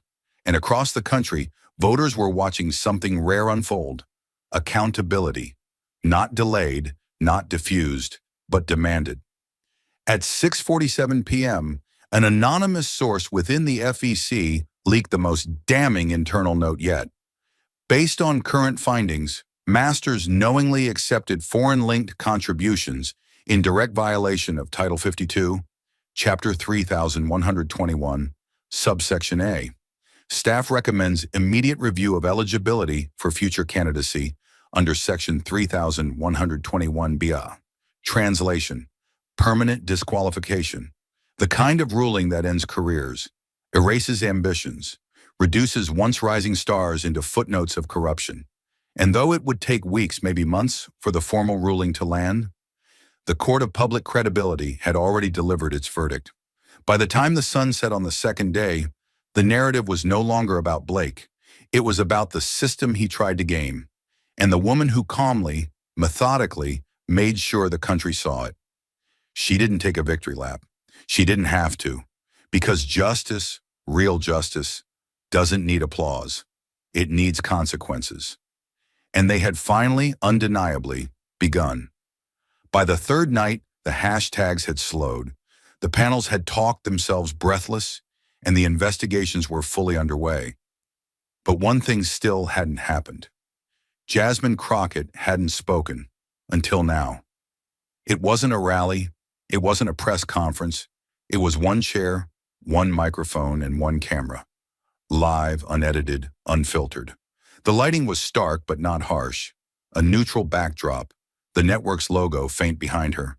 No Chiron, no sound effects, just the Congresswoman, sitting with her hands calmly folded, wearing black. No jewelry, no political pin. Just her voice and the silence she carried with her like gravity.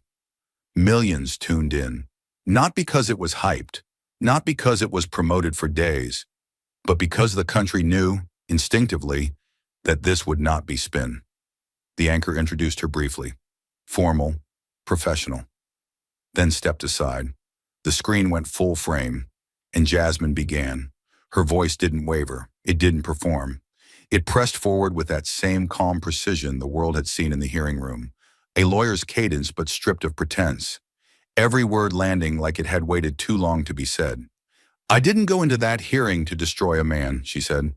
"I went in because no one else had laid out the map, and someone needed to, not because it was easy, but because it was time." She looked directly into the lens, not like a politician, like a witness. "Power is loud," she continued, "but silence in the face of corruption, that's what feeds it. What we saw wasn't just one man's fall. It was a mirror held up to a system that banks on no one daring to look too long." She didn't blink. She didn't smile. She didn't need to. And when law forgets how to speak, when procedure is twisted until it can't protect the people it's built to serve, a breath, then the truth finds another language. She leaned forward, just slightly, and the room behind every screen across America seemed to go still.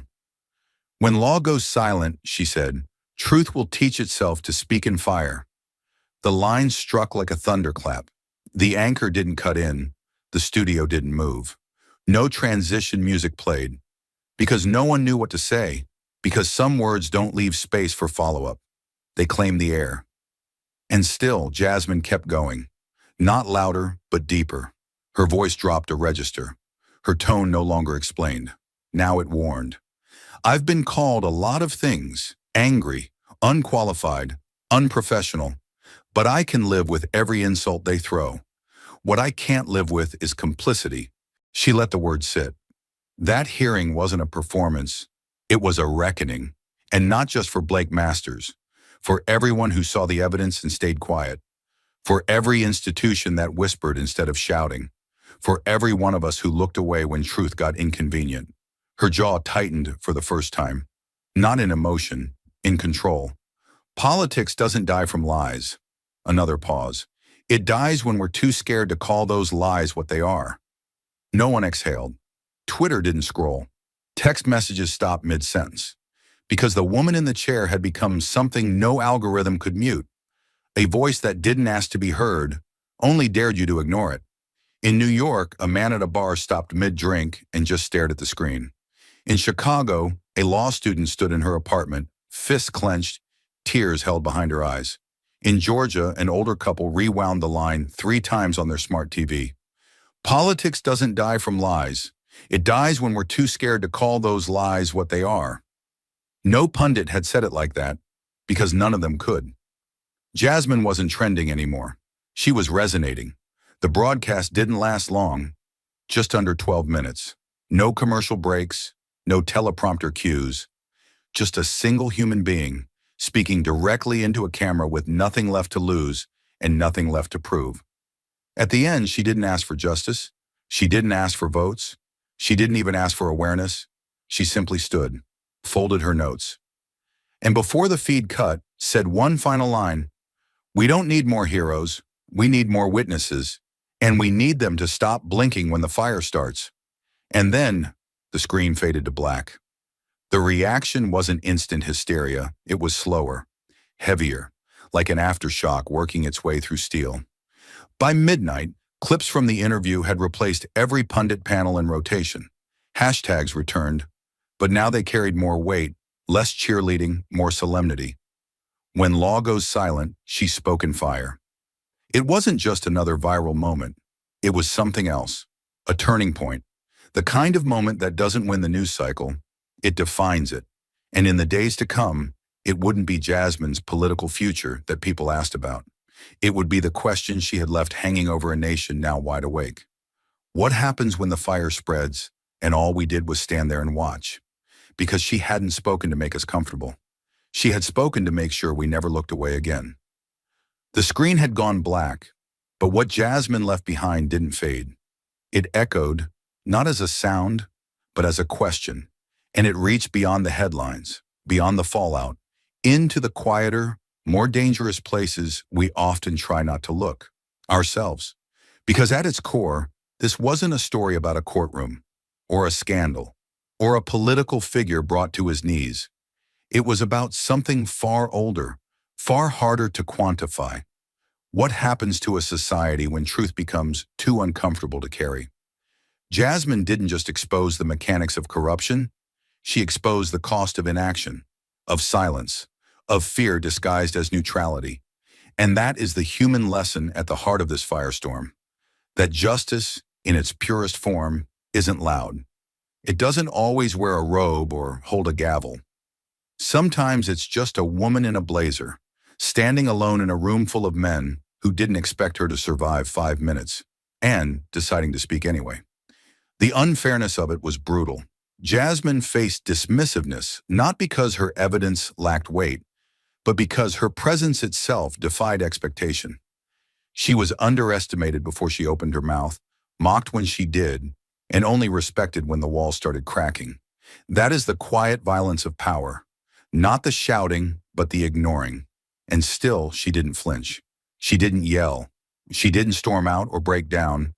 She did what generations of fighters before her have done. She made the truth undeniable, and then left the room with her dignity intact, even while others scrambled to keep theirs. And what did that truth teach us? That integrity isn't rewarded in real time. That speaking out doesn't always feel like victory. That doing the right thing often means losing the comfort of the middle ground. Jasmine never sought revenge. She sought accountability. And in doing so, she showed every viewer, from students watching in classrooms to elders shaking their heads in disbelief, that courage is often quiet, unadorned, and impossibly expensive. There is no shortcut to justice. No applause loud enough to erase the loneliness that precedes it. The world doesn't stop spinning when someone tells the truth. If anything, it spins harder, trying to blur the lines, muddy the waters, rewrite what just happened. But the lesson here, the one that matters more than any verdict or poll or trending topic, is this. Truth is not fragile. It does not need permission to exist. It only needs someone brave enough to carry it through the fire. That's what Jasmine did, and that's why this moment matters. Not because of the man who fell, but because of the woman who stood. Thank you for watching until this moment, and for standing with us on this journey for justice. Your support means everything. Like, subscribe, and turn on notifications so you never miss what's next. And we'd love to hear your thoughts. Leave a comment below and let us know what moved you most in this story. Together, our voices make a difference.